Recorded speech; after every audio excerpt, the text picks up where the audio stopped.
Cinemoddities, late night movies with Rob and Zack. This is a podcast about cinematic oddities where we discuss any media that is too bizarre, abnormal, or off kilter for contemporary audiences. Occasionally, these projects gel.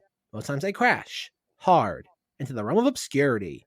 Join us as we delve into the cult classic swamp. I'm Zack. And I want the explosions to be bigger. I want the helicopter to fly lower. I want this whole village wiped off the face of the earth. Now, astute listeners or people who follow along with the movies we're discussing will know that that's not a quote from the Twilight Zone movie that we're discussing today. But I have it on good authority from someone named Steven Spielberg, who was there in the early morning of July 23rd, 1982, that is a direct quote from John Landis. I guess that might be the most flippant. Actually, no, the next thing I might say might be the next most flippant thing about this. Not only is Zack here, not only am I here to dive into something that we've talked about quite a bit, we are joined by a very special guest. We finally got a hold of him after all these years, back from his 40 years overseas dodging legal obligations. It's Frank Marshall. Frank Marshall, thank you for joining us today. No problem. I'm happy to be here. Of course, it's Chris. Chris, we're very happy to have him here to discuss the Twilight Zone, the movie, the Twilight Zone tragedy, all this stuff. Zack is dying over there. Zack, is this episode not going to make any sense to anybody? You and I are the only people who read the book. That might have been one of the funniest jokes that's ever been said on this podcast. Like, if you understand any of the context behind this movie, that might be the funniest goddamn thing Rob has ever said. Like, that is like profound level of just like brilliance. I'm here because I like the 3/4 of Twilight Zone the movie. What 3/4? Like, 2 segments are somewhat enjoyable. This movie's garbage. I hate this movie. What's the third? So you clearly like the Dante and Miller segments because they're objectively good. What other? Yeah, I just don't like the Spielberg segment. The Spielberg segment is the worst. Like, that is so painfully boring. And the kids that he works with suck. Like, those kids cannot act. I don't know, Zach. Yep. Do you are you gonna stand up for the Spielberg segment? I will say that, like, I've been like, we'll get into context with this in a moment. But I would say probably for the first time ever watching this movie, and this is probably the third time I've watched this, I kind of enjoyed it as a complete package. Of course, the thing that makes this movie interesting is everything that we will eventually spend 95% of this episode litigating. I find it an engaging movie-going experience. I think objective good or bad is kind of out the window. The Joe Dante part kind of like is so frustrating. The whole time watching that segment, it reminded me of the Simpsons parody of the boy that has special powers, where it's like, what if you had this magical like power? This though, and a 10-year-old boy never thought of that before, huh? That's a new one. And that's what I just kept thinking about over and over again while watching this. And outside of like obviously the Joe Dante nest that's like sprinkled throughout it, I'm like, I don't care. But Zach, that trope had only been run into the ground 3 or 4 times by 1983. You have to put yourself back there. It was still somewhat alive at that point. Yeah. I do have to say, I don't know if it exists. If not, it's a call to action for our audience. Someone take the Dante segment, and when Anthony wishes Ethel, his sister, into the cartoon land, somebody edit that she disappears and pops up in the TV as Bart Simpson, because of course it's Nancy Cartwright. So please, somebody make that edit. I need to see it. Yeah, I was really struck by, even though it's like 5 years before Bart Simpson, and like she's just known for like having these 3-way conversations with herself on The Simpsons as different characters. She did just sound like Bart Simpson, if I'm being honest, in that segment. But sure. Maybe that's just me. No, I think I picked up on it too. I did not know that was Nancy Cartwright until about 14 seconds ago. So I am the ignoramus here. Watch it again. Sounds like Bart Simpson for sure. Yes. I mean, so how do we want to break this down, Zach? Do we want to talk about the movie first? Do we want to talk about the tragedy first? Like, the tragedy is going to be a thing that this permeates over all of this. It's inescapable. Yeah. It's the only reason why people even remember this movie. I just want to, again, context being is that again, we've obviously talked about the Twilight Zone in an episode that to this day still has not been released. The last time Chris was on Cinemoddities, right? The Twilight Zone episode. That sounds right. Yeah. It's the idea that I was never a big Twilight Zone person. never. I remember my first time being introduced to it was in seventh grade, where Matt Bryant's brought in a DVD of it because I guess his mother expensed it to the Arlington Central School District accounts. Like it was like the 25 disc like DVD box that had just been released. Oh wow, okay. And so I was like, I don't care. I would say it was probably, I remember I bought the DVD at the place in the Galleria Mall that would eventually close like immediately after I found it had a bunch of used movies. Cause I remember like in 2017, like trying to find the Blu-ray. And at the time the Blu-ray was, I think it was out of print. It was hard to find. Like it was something like $100 Blu-rays because they didn't make, again, they issued it, but they didn't really want to issue it in any sort of appropriate numbers. So I found the DVD for like $4 and I'm like, okay, whatever. Like I want to own this. And I watched it and I was very just kind of like, I shrugged about it. And it's one of these things where it's just the story behind the film is infinitely more interesting. I think I've watched the, oh God, not what it's the Joe Blow, like what WTF happened to this movie Sure. YouTube video more than probably this movie, just because I find just the talking points about this movie really interesting. And then after, I think it had to be in sometime in early 2021, I really decided like, okay, I want to buy the book that was written by Stephen Farber, Outrageous Conduct, regarding all this. And it was obviously that is also out of print and it's very difficult to find. So I think I kept like an eBay save search and I would check it every few hours. And then eventually, like, I think somebody just like a Goodwill account in some state. Like if you ever buy anything off eBay, there's those accounts will be like, oh, Goodwill of Georgia, Goodwill of Florida. Like just been like, oh, Stephen Farber Outrageous Conduct, like buy it now, $9.98. And I'm like, okay, if it's not what it is, it's only $10. And it came. And I'm like, great. And I read the book sometime about a year ago.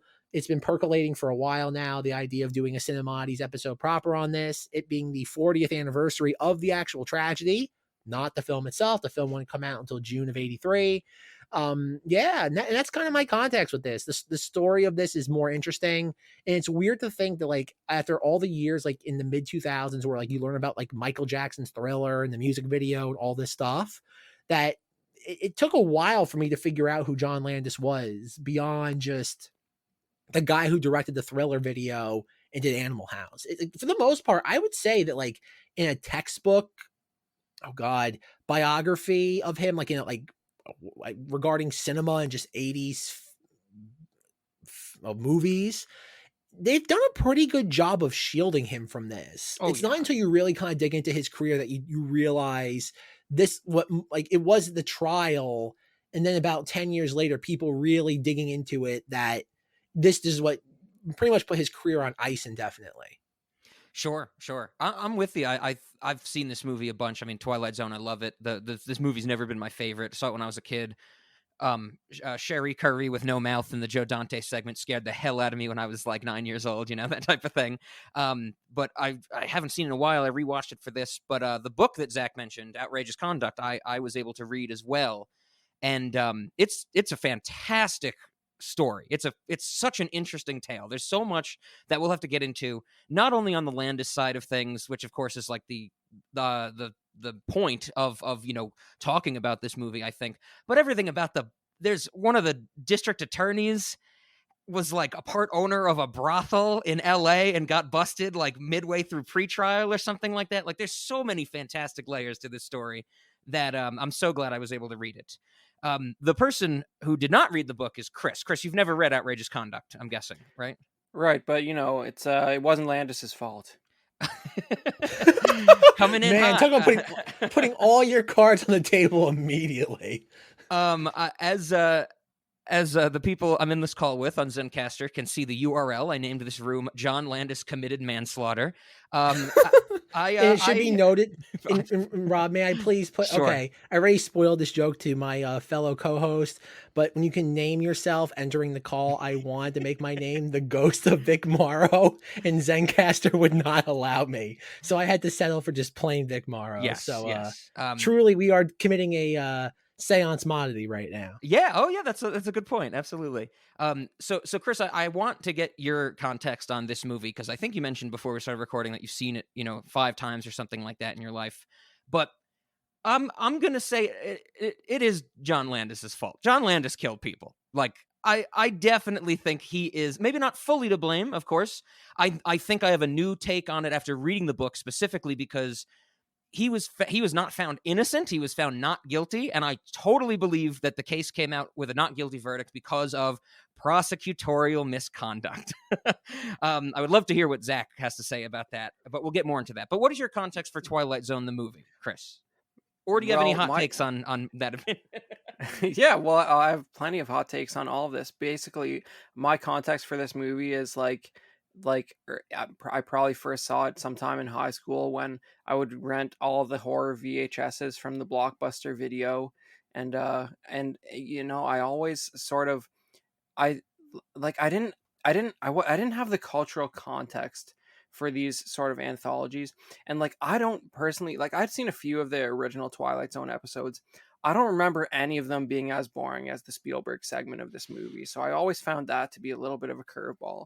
Like I think what rewatching it for this recording, the one thing I did appreciate about the Spielberg segment was that the casting, whoever cast the kids for that, they at least did a good job.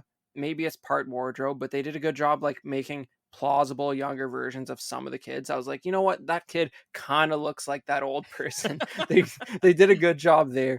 But other than that, it didn't really do a whole lot for me. But I probably saw this for the first time like 15 years ago. It was fun watching it again. Like I got through the Spielberg part, and there's just it's just I think something a project like this, especially for forgive me for not knowing the effects house that did the practical creatures and stuff, but it's just there's so many opportunities in this movie to just try weird stuff that they wouldn't have been able to do in the average production. So like the scope of it, you have three or four weird things that you'd never get in one movie, which it's Sure. fun. It's fun because it's just they're throwing stuff at the wall, you have fun creature effects that have inflatable organs and stuff that like blow up on screen like eyeballs and things, and it's just interesting. And I think there's some cinematography to be admired, like whether you like the last segment with the airplane or not, the the gremlin on the wing, it looks beautiful while it tears apart that engine. Sure. It's just it looks awesome, and I don't know, I really I love a horror anthology series, which this almost is if you get rid of the Spielberg segment. Yes, yeah, it's I mean, of course we know the story behind the Landis segment, the first one, that it doesn't really get the full treatment it was intended to get because of the tragedy happening and stuff like that. But at least that one has some like Twilight Zone-y horror elements to it. The Spielberg one is just like what was he doing? I mean, I think it's also poorly directed. Like there's a key lighting all the time, and I'm like, why?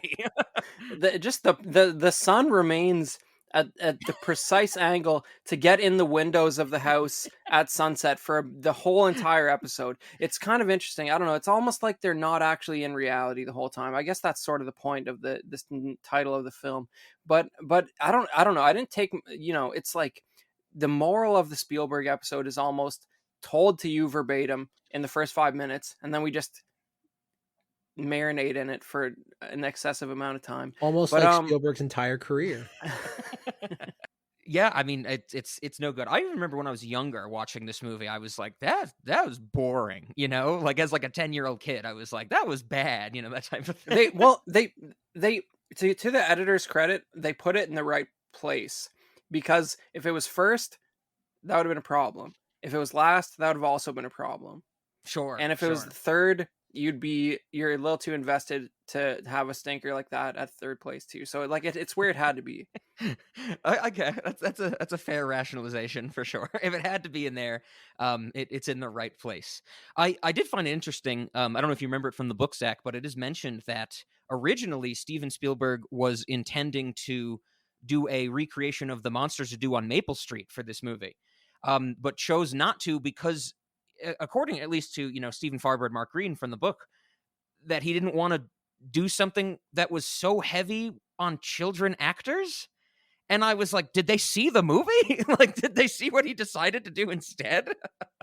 That's one where, yes, again, I think Spielberg, after everything that happened with this, wanted something that was very palate cleansing. Mhm. I think obviously, from what my understanding of the timeline of this is that the tragedy happened, then it was time for him to shoot his segment. Yeah. And so I think he really leaned into the schmaltz beyond just his normal taste for it, because he felt it had to kind of just, he needed that to kind of cope after everything that just had happened. Mhm. I Mhm. think he need, again, from what I was able to glean, and also my recollection from a year ago, is that Spielberg, I don't think he feels responsible, but I think he feels it was my idea to want to do all this. Yeah. So if I decided to kind of make a left turn as opposed to a right, this never would have happened.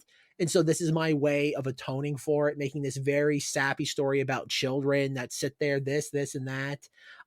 Maybe that's just looking at it now in retrospect, being like, oh, children died, I'm gonna make a story about children that find like a renewed sense of purpose and have true delight.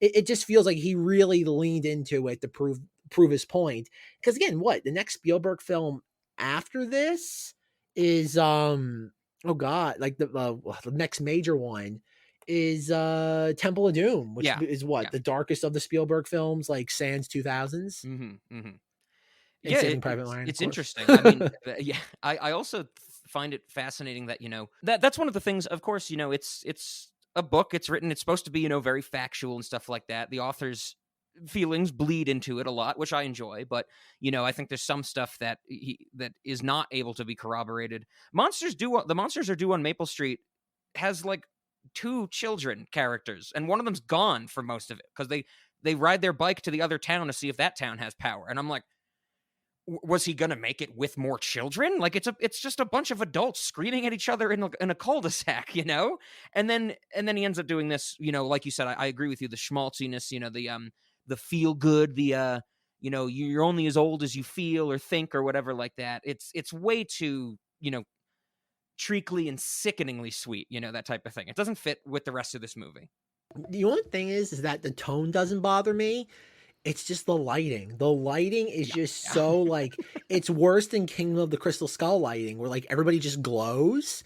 It's just I think if you lit the movie different, or I'm sorry, that entire sequence differently, I don't think it would be as bad. I think the tone is just cute enough. Hmm. Because like you said, the children actors are doing a decent enough job. Scatman Crothers is always fun watching him do his thing. Sure. And I think it's just that weird, like orange, like glow. It's so like, there's something psychologically off-putting about that being so sustained for like what, 25-30 minutes straight.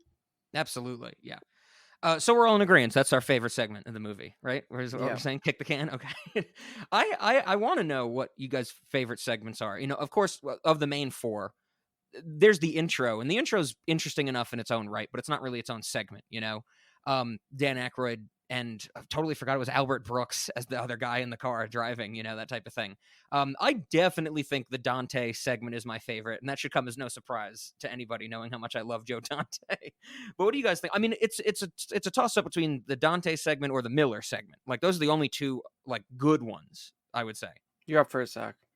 Okay. I really do like the wraparound bumpers. I even though I always remember, again, this viewing kind of made me appreciate this movie a lot more, because I guess I was finally going into it trying to divorce myself from the John Landis stuff. So I really wanted to kind of just enjoy it as a movie first, with all of its context put behind it. Even the first time I watched this, like obviously the beginning of it with Al Brooks and Dan Aykroyd, I'm like, okay, like where is this going? And obviously, is anybody knows me, that was just delightful. Like having such like a macabre creature just kind of show up and like it does its thing, and it goes directly into the Twilight Zone theme. And I'm like, okay, so like watching it again, like knowing obviously what the payoff is, and you get just how much like it's just dialed up with Dan Aykroyd. Like, are you sure you want to see something scary? And Dan Aykroyd does, and this is where clearly Dan Aykroyd was a good comedian and not a conspiracy theorist. And not a vodka salesman. Yeah. Well, that too. That's a story for another day. Rob's had the Crystal Skull vodka. Yeah, I think Rob said tastes like cleaning product. Yeah, it's not good. Poured over real crystals, because that's a thing people do. Oh my god. But no, so Dan Aykroyd is a good comedian because he, even toward the end of that, he gets kind of annoying, but it still works. And then I completely forgot about that there's a bow on it with the end within the ambulance with John Lithgow. I completely forgot about that. And I'm like, okay, this is cute. Again, it's neat enough. So I guess as in Zach, who loves pulpy horror nonsense, I love the wraparound probably more than anything else. Sure. As for an actual segment that I think is objectively the best, I would say the George Miller one because it feels like something that someone went into with an artistic vision. I really on a subjective level do not like the Joe Dante segment. I think that's probably my least favorite of the four. Wow. I think aesthetically with the creature design and the effects, it's great. Again, it's just that Simpsons gag of just I hate this as a premise. And I don't care. I don't have empathy for children. So the idea of I kept thinking about this, wouldn't this have been a great story to take this in a different direction? And you sit there, have the woman character, I don't remember her name, and it's oh, have them go on the road and use the kid, exploit him, use him if you had Jordan Peele doing this for his stupid reboot, you would have it be a little black child, and the black child would be harnessed by the US military and being used as a Dr. Manhattan against the North Koreans. That would be the Zach, Jordan Peele equivalent of this. But Zach, that's what this is though. That is where this ends, where none of these other boy with apocalyptic mind powers stories go. You can see the point at which she decides that I can manipulate this situation in interesting, powerful ways. Sure, it doesn't go into that, but that would have cost a lot of money, Zach. You are 100% right. It's just I can't help but think of the alternate universe. Again, no, in 1982 they wouldn't have gone that route, obviously. And like I said, I think I'm also dumping on that segment because there's just been so much borrowing from it as a premise for the last 30 something years. But no, I outside of some of the really cool, quirky, reminded me of Freaked level designs, just like the effects. I was just I please make this end. I will give Rob the credit where you have the girl with the mouth, the mouth list. That was great. Again, I think that segment would have worked a lot better, if you were a child. I think if you're 9 years old watching this at oh god, at midnight on HBO back in the day, that would have been phenomenal. I think to watching this, and I will say my copy I have, I didn't break out the DVD. I found a Rob special online, and it was Goosebumps vision. I will say that during the Gremlin, on the plane, we see John Lithgow looking out the plane, and I couldn't see anything. I just see blue and black pixels. And I'm man, this feels like more Monster Blood all over again. Yeah. Something's happening on a plane. I have no idea what it is though. That's good. So Chris, what do you think? What's your favorite of the four? I think Zach's just being horribly impacted by his jaded perspective of intaking too much media. I like the Joe Dante one because you got to think about if you're not if you don't consume such preposterous amounts of media like we do, and that's a novel concept to you for the first time, there's a lot going on there where it's I think my favorite moment of the Joe Dante one was when Anthony what's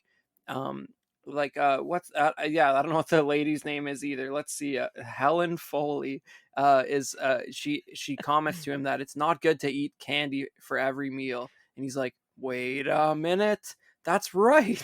I somehow know this deep down that there's something it's why have it's he didn't want to be placated the whole time, but it's almost on some level it's good. It feels like plausible child psychology that sure, if he's asked what he wants for dinner every day, it's going to be candy, but he doesn't know how to intellectualize the fact that he's tired of eating candy every day, but he can't make the decision himself. I don't know. There's stuff in there that I find interesting. The creature designs are cool. I think that there's a big mutant rabbit at one point. Yeah. The only thing I don't like about it is the sculpt's beautiful, but because it's not really articulated, it's almost like a statue that has a few details that sort of bug out. It's almost like they shouldn't have held the camera on it so long because it's just this vibrating fixed pose. Sure. You know what I mean? The arms didn't really move, and it's a beautiful design, but if it's not going to move, it should have been like a flash, because it's you just you st- it, the you start understanding the mechanics of it from in a way Yeah. you're not supposed to as the audience, when it doesn't really do anything. It's just sort of wobbling there.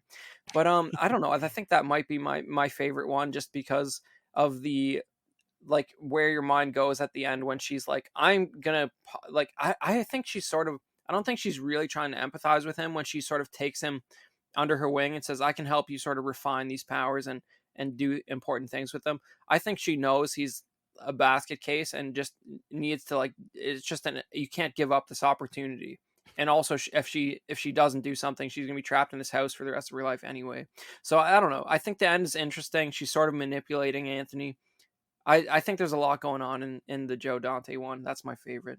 Yeah, yeah, I'm with you. I also agree with you. Even the there's the big rabbit, which is very, like you said, statuesque. And then what the other thing that comes out of the TV, which sounds and should be the Tasmanian Devil, because this is a Warner Brothers movie, but it's not. It's just some like random character. That one doesn't really move either. Like it's in like these still poses that they just cut to, type of thing. But I'm sure at this point, what Dante was workshopping like gremlins and stuff like that, and trying to get the articulateness. I have to say, I think the best part of the Dante segment is at the beginning, when she hits Anthony with her car. Like there's a shot of the kid on the bike just getting like plowed into as she backs up, and it is laugh out loud Yeah. hilarious. Yeah, now that you mention it, like, he's sort of in the shot the whole time. So, like, I don't know, like, I guess they just sort of did that real slow and he just like takes a dive. Like, I don't really understand what's happening there, because they couldn't, I don't know how they could fake that in a, like, I don't know. It's not a it's not a stunt double. I'll Yeah, tell you yeah. that. I don't know. I don't know. I remember that standing out to me. Like, he definitely like jumps off that bike or something. It's interesting. I do have to, my second favorite, of course, is the Miller one. There's only two segments I really like. The George Miller is just such a fantastic director, and the changes he makes to Nightmare 20,000 Feet to remove so much of the dialogue. I mean, like, of course, the original William Shatner is the crazy guy, directed by Richard Donner, I'm pretty sure, the original episode. And there's so much talking. Like that episode, it's old Twilight Zone. It's expository heavy, of course. But the change that he makes to just have Lithgow be an insane person, like just losing his mind, and most of it is like hyperventilating. It just shows off like how good of a director Miller is by making it so engaging when it's just, you know, just John Lithgow just breathing heavily, and it just cuts to, a crazy little girl every now and then. Yeah, I really think it's my favorite Lithgow performance, if I'm being honest. Like he seems like he's trying the hardest. Yes, yeah, yeah. You like it better than Third Rock from the Sun? Well, people like the narrative about that first James Franco Planet of the Apes was that, like, wow, John Lithgow actually knows how to act. I'm like, have you seen this? Have you seen this Twilight Zone? He's freaking out the whole time. I love the little girl in the Miller segment. That she is just like so sassy, and she's like my hero of that segment. Of course, John Lithgow is practically a hero, as he says at the end. But the little girl just, Lithgow's having a panic attack, and she's just like unabashedly, just big flash of light right in your face type of thing. And when the air marshal takes out handcuffs, she's like, handcuffs, far out, and just has a commentary on everything. It's wonderful. Yeah, it makes you wonder how, like, mundane it was to have a lunatic like start flipping out on a flight like pre 9/11, and they just sort of like, yeah, we just handcuff him to a chair and carry on to our destination. Now it's like, what is the nearest airport? We are Yeah. not putting up with this. Yeah, exactly. I mean, I think none of us were alive back in the 80s, but I mean, can you imagine if all you had to do was freak out a little bit on an airplane and the stewardess would be like, here, take some opiates. Like, here's a sedative. I was like, what a time to be alive. You could smoke, you could do drugs, you could run around the airplane. Oh, man. I was just going to say, do you think they'll get rid of those lights that say you can't smoke on airplanes once it's been long enough that people who were smoking are no longer alive? Like, it's stupid already, but like another 20 years, like, there's nobody alive who was smoking when it was allowed. Still. Yeah. I completely forgot about the fact that like in the like armrest there used to be a little cigarette ashtray. Like I completely forgot that was a thing until like he folds it down. I'm like, that was a thing I remember. But Chris, I think the thing too is that like when it comes to little like light that says no smoking, keep in mind that most of the like commercial aircraft there in like operation to this day were most likely fabricated when this movie was made. Like the airline, it takes a lot for the airlines to decommission something. Like as long as they can like put a band-aid on it, it's like, yeah, it's airworthy. They'll get there. Do you think it's like a tradition, like airplanes that have been built in the last like 3 years, they still put in the no smoking things, and it's like somebody at the board meeting is like, why are we budgeting for this? And be like, I think we have to. I think it's a law, you know? Well, you know, people have started vaping, I guess, and they somehow believe they can get away with that in the odd situation where smoking is clearly not allowed. But Sure. Yep. what are you gonna do? I've seen it in places, just like in the middle of a grocery store, someone just, their whole like a puff of smoke comes out of nowhere, and I'm like, should we be alarmed? Oh no, it smells like cotton candy. Okay, I guess it's just someone vaping. It's like, have you guys heard of candy? It doesn't have nicotine in it. Absolutely. Oh man. Some other things. I mean, before we get to, of course, the main topic of being the tragedy. I'm trying to think of this little bits and pieces. I did not notice until the credits. And then I went back and checked it out because it certainly does happen in the first segment. So the Landis segment, which I guess we should ostensibly talk about to some extent. One of the KKK members who drops the N-word with the hard R is John Larroquette. Did you guys notice that at all? But it's him. He's in the credits, and it's actually like the one we know. But did you pick up on it? I did not. So yeah, I mean, if you want to hear, John Larroquette say the N-word, this is the movie for you, and it's directed by Landis, nonetheless. Speaking of which, Vic Morrow is going off on his rant with the slurs and stuff at the beginning of this segment. I'm like, oh my god, they predicted, Mel Gibson's sugar tits explosion in 2006. That's what I felt when I first started watching it. And but then I was like, oh yeah, it's a plot point that he's going off like a lunatic in this opening scene. But it's still like it's hard to imagine if that was as hard hitting in '83 as it is now. I don't know. I guess since it's a plot point and like people like feel the need to like threaten him with violence at his table, like because of it, basically, I suppose it was. But yeah, it really that really stood out. And I guess he wouldn't be treated with such civility by the adjacent tables and by today's standards. I don't think. It's pretty wild. Oh, definitely. I kind of, not like I said, not having seen this for a few years, I forgot how like intense that opening rant is from Vic Morrow. And especially when, so I read most of the book and then I rewatched the movie for this recording and then I finished the book. Especially the whole beginning, if you remember, Zach, where it's like, Vic Morrow was kind of down and out in his career in the acting business, and this was seen as like a huge comeback. And then he gets on screen and he's just saying every slur that you can possibly think of. And then he died. But no, but it's like, yeah, I don't know. And you know what I mean? Like that's the cap to the career. But then I also want to point out, one of his buddies who's like, you better chill out, dude. I don't know why you're talking like that. And one of his buddies is Charles Hallahan, who like, you see him in a lot of these crazy '80s movies. And my favorite cultural reference for Charles Hallahan is he's one of the guys in The Thing who gets turned into a horrifying monster. His head melts off a table and sprouts spider legs. That's some good stuff. Oh yeah, he's Zach, if you remember, Norris. He's Art Carney's son-in-law in Going in Style when we did the Martin Brest series. Oh my god, that's where I know him from.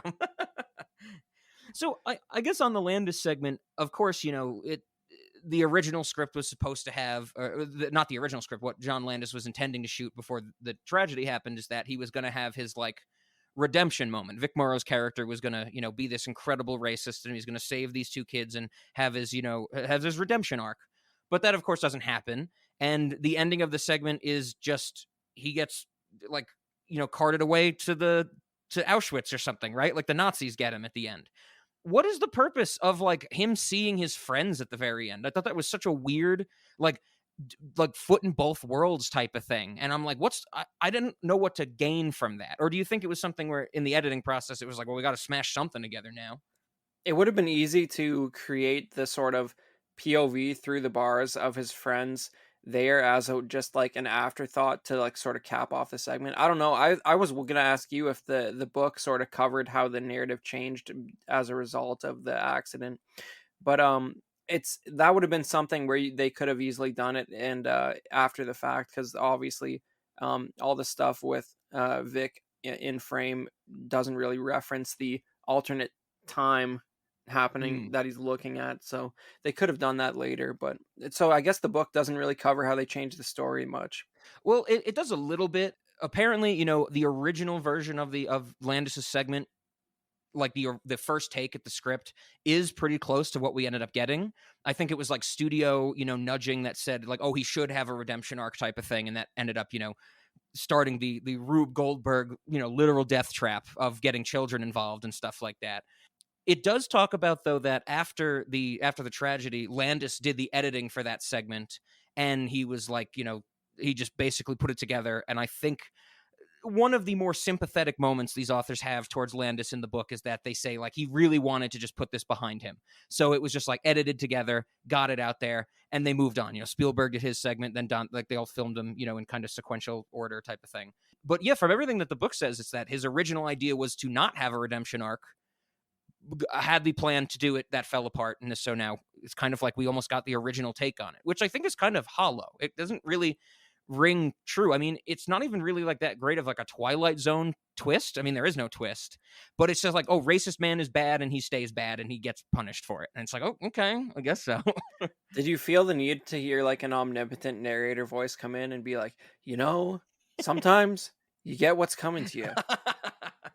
Yeah, that really is it. It's like, and it's even weirder because Twilight Zone's done that before, but punish their characters like Burgess Meredith in the one where I can't remember the name of it for some reason right now, but the one where he breaks his glasses after everybody else dies in nuclear holocaust, and it's just like, well, yeah, it's like he wasn't really an asshole. He just didn't like other people, he liked to read. Why are we punishing him for that? It's weird that somehow feels like a more intellectual decision than what happens in this movie to Vic. Sure. It just seems like it's weird that that's more the original idea because it does kind of feel like it's sort of wrapped up hastily as a sort of an afterthought. Like it has the same like unsatisfying conclusion that the Spielberg episode does with all the time in the world that he had to do his. Yeah, absolutely. Something that I found absolutely fascinating, and I'm one of the many reasons I'm so glad I read this outrageous conduct book.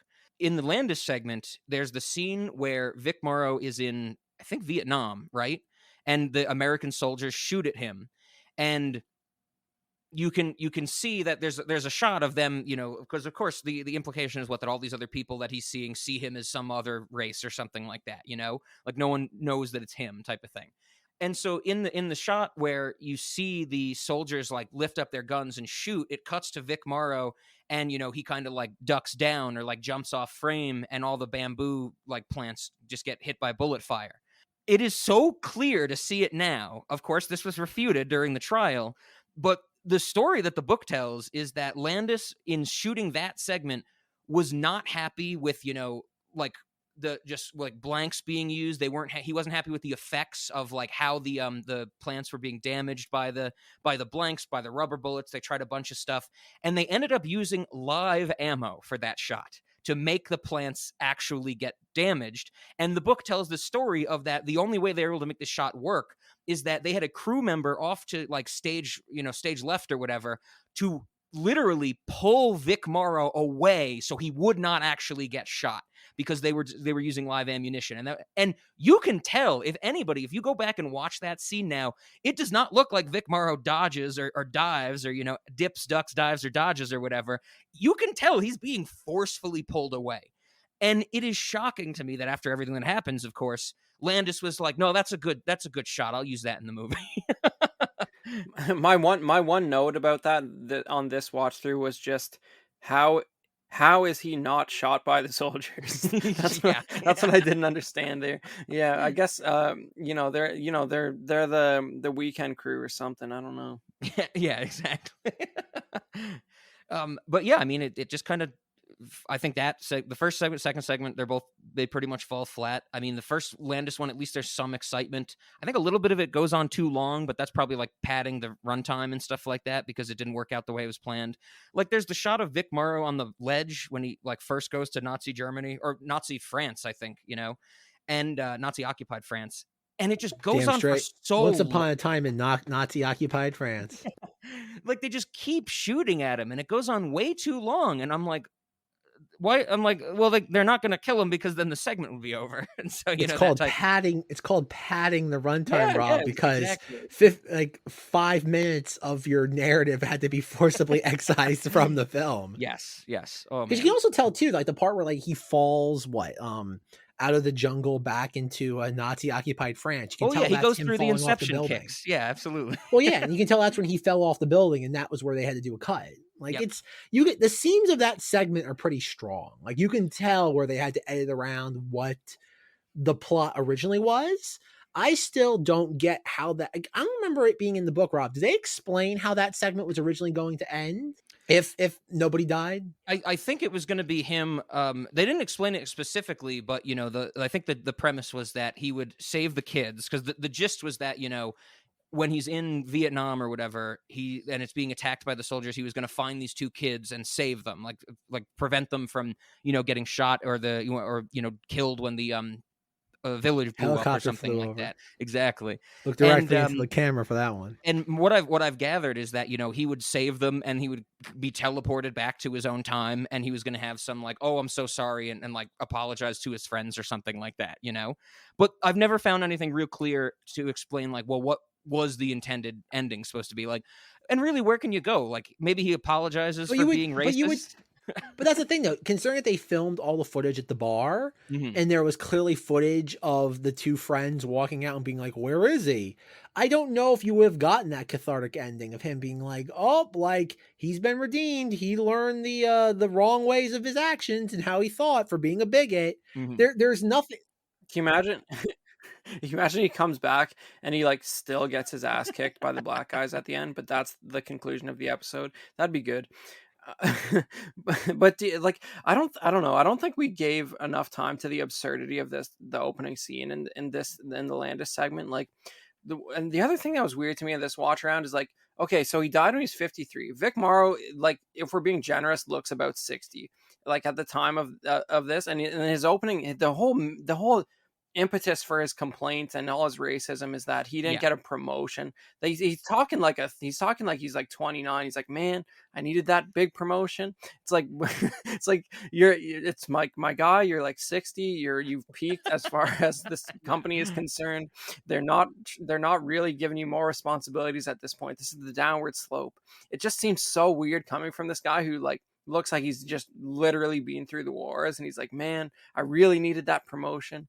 It feels like it was written for a younger actor. Somebody else was supposed to die, is what I'm trying to say. Shit.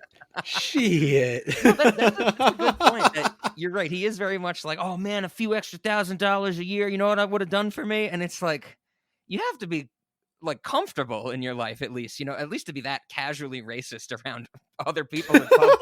Like, I don't think his Rob's racism like- stems from like his poverty. Rob, there's some sort of like a chart somewhere that like racism correlates to like financial comfortability.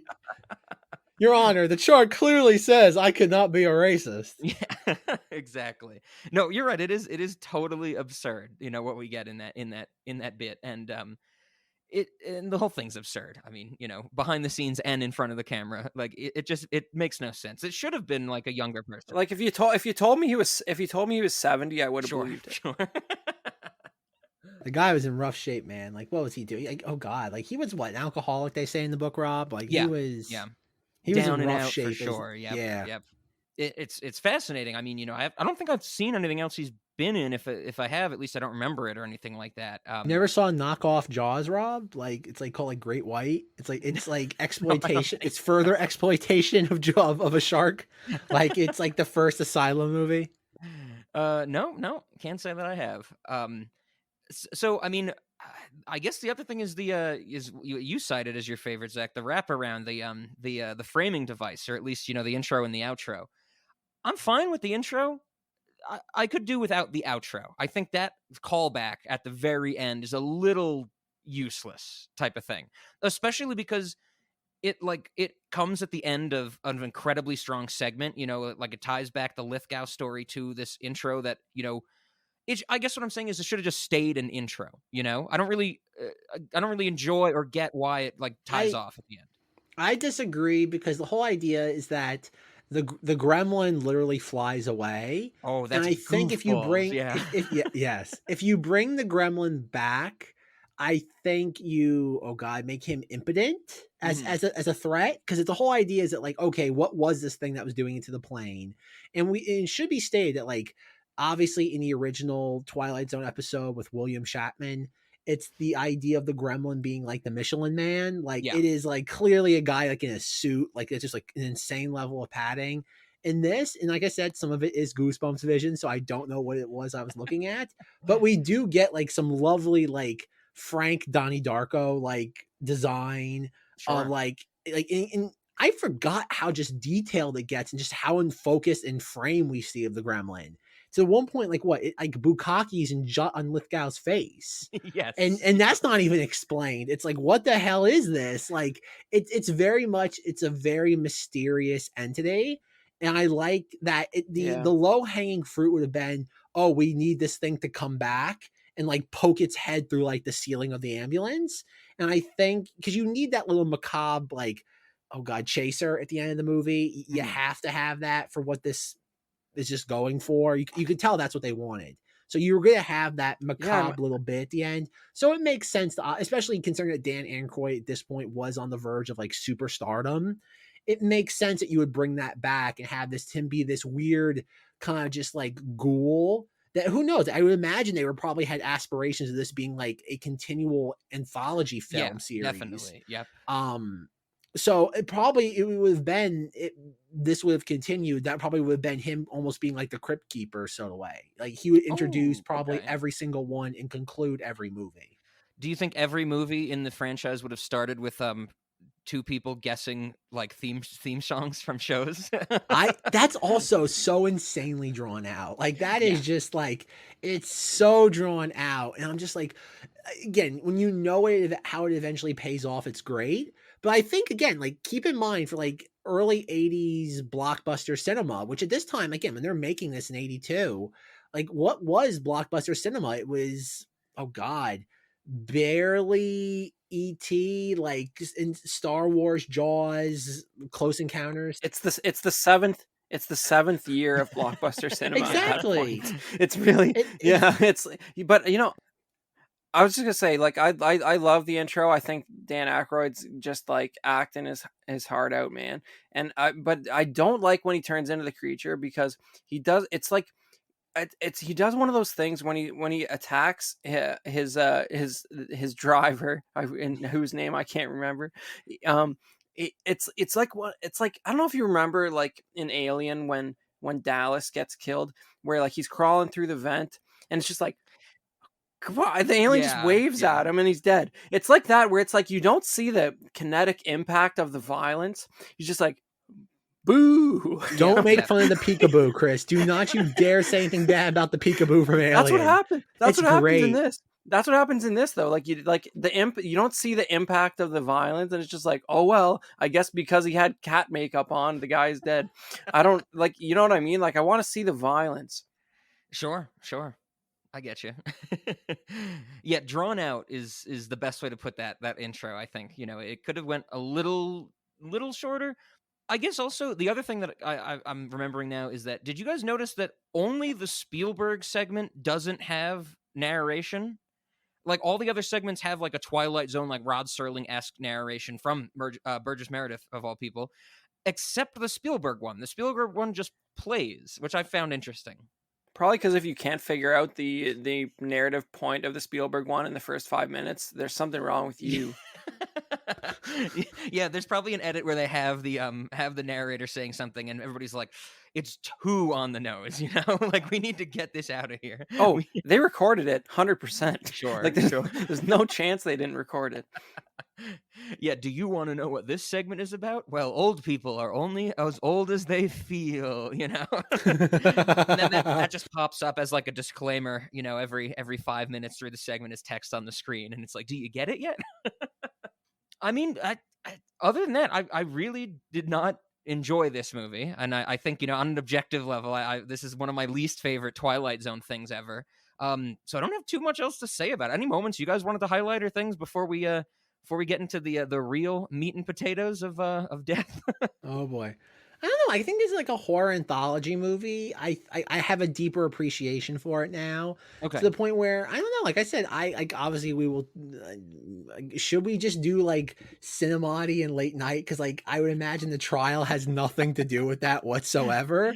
Like I feel like there's gonna be a hard transition into this, like in this discussion, into like, okay, like enough talking about the movie here. Let's get into the context to end all context regarding a film's production. This is our episode in an episode, like Ghost Cat or the others in Ghost Oh Cat. God, America's Haunted Houses Yeah, in the others episode. Yeah. Like it takes a deep cut into just Weedsville. I was just looking through my mildly inebriated notes from my last watch through, and I just wanted to point out this one that I had from the Landis segment, which was, the clan is extremely easily defeated. he actually like walks into one guy and then somebody sets on fire and they all just start screaming and running around. Absolutely. I'm not sure how recently you've watched Django Unchained, Chris, but like Rob, I got like that moment from like Django Unchained with like Jonah Hill and like the bunch of them, like obviously, and I'm like, this feels like Tarantino's like, I'm making a very weird reference to this movie. Sure. Okay, and we know how interesting. how Tarantino loves these really, oh God, like references to like moments in cinema that nobody cares about, but they're still kind of pulpy. Yeah.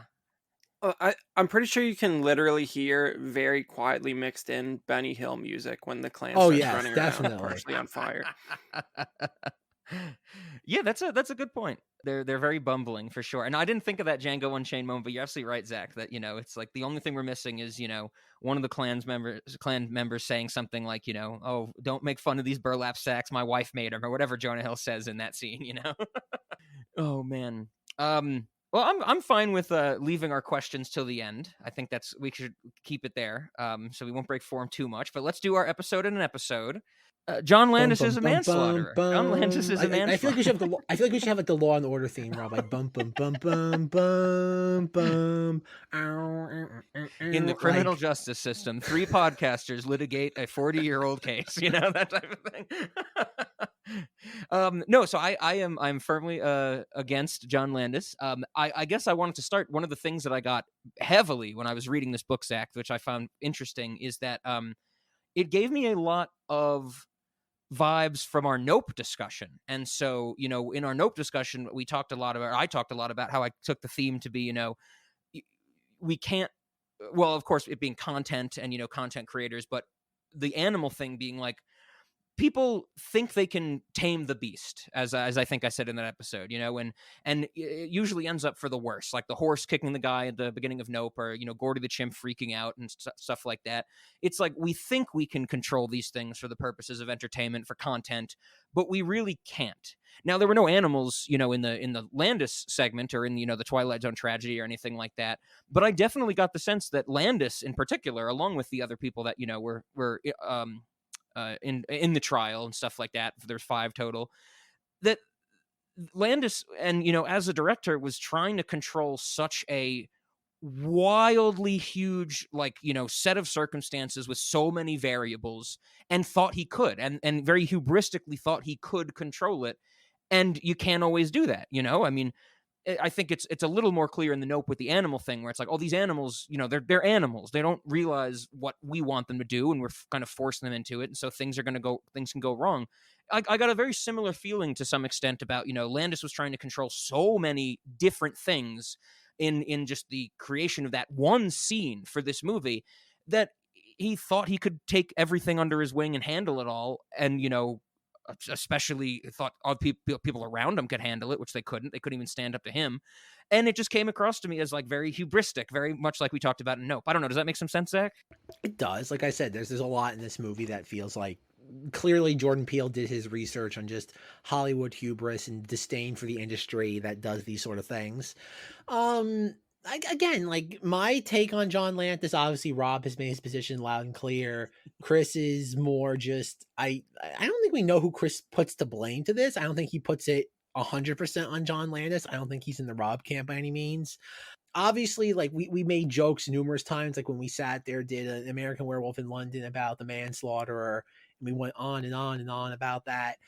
After reading this book, it feels like there's two different crimes here, and unfortunately, just we've conflated the two.